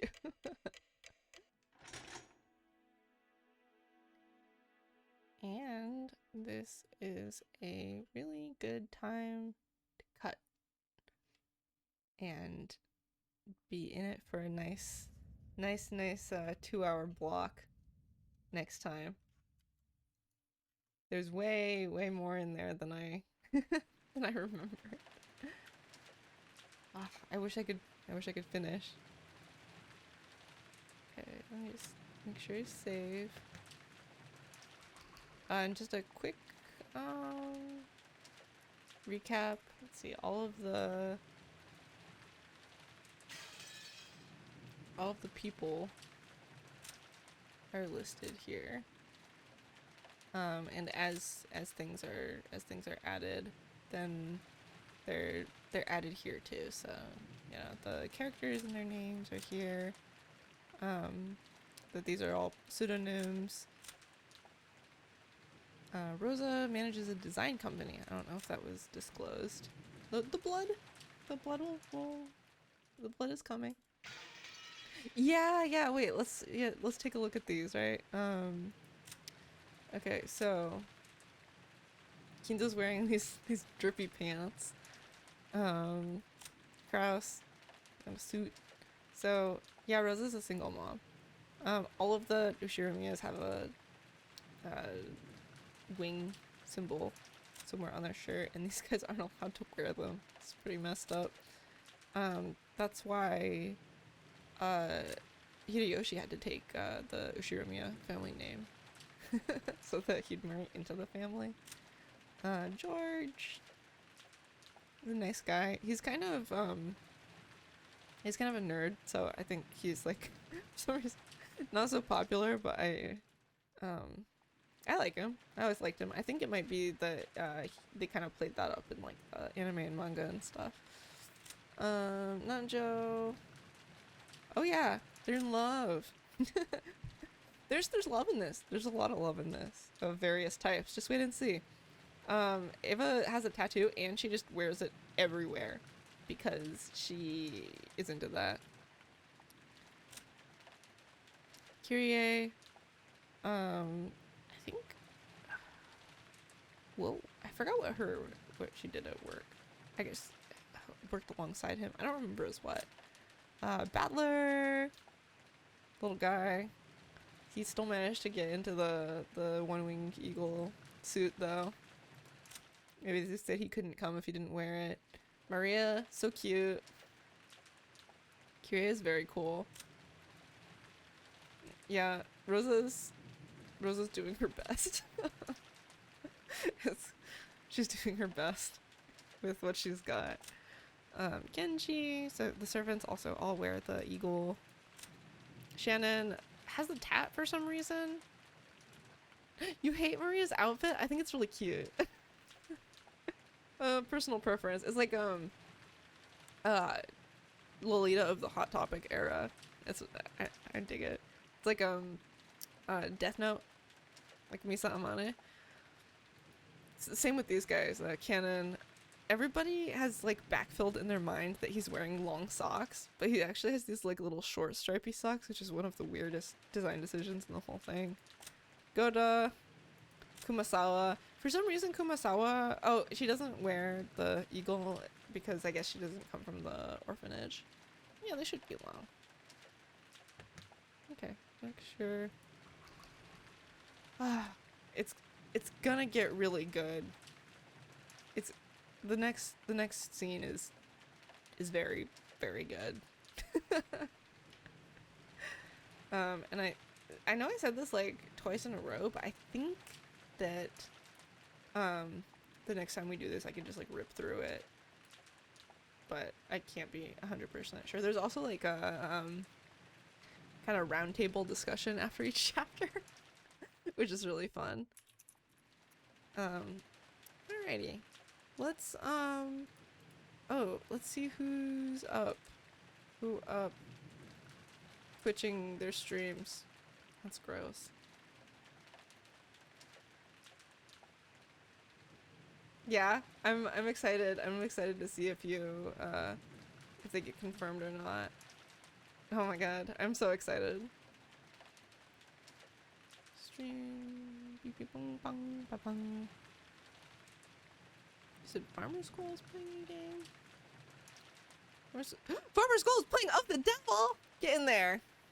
Also, can you believe Mangy Carface opened Of the Devil demo 3 to 4 times in the whole time that I was playing this? What is wrong with him? Yeah, well, on Steam? We have bug fixing on Steam? What? What? Anyway. Bye!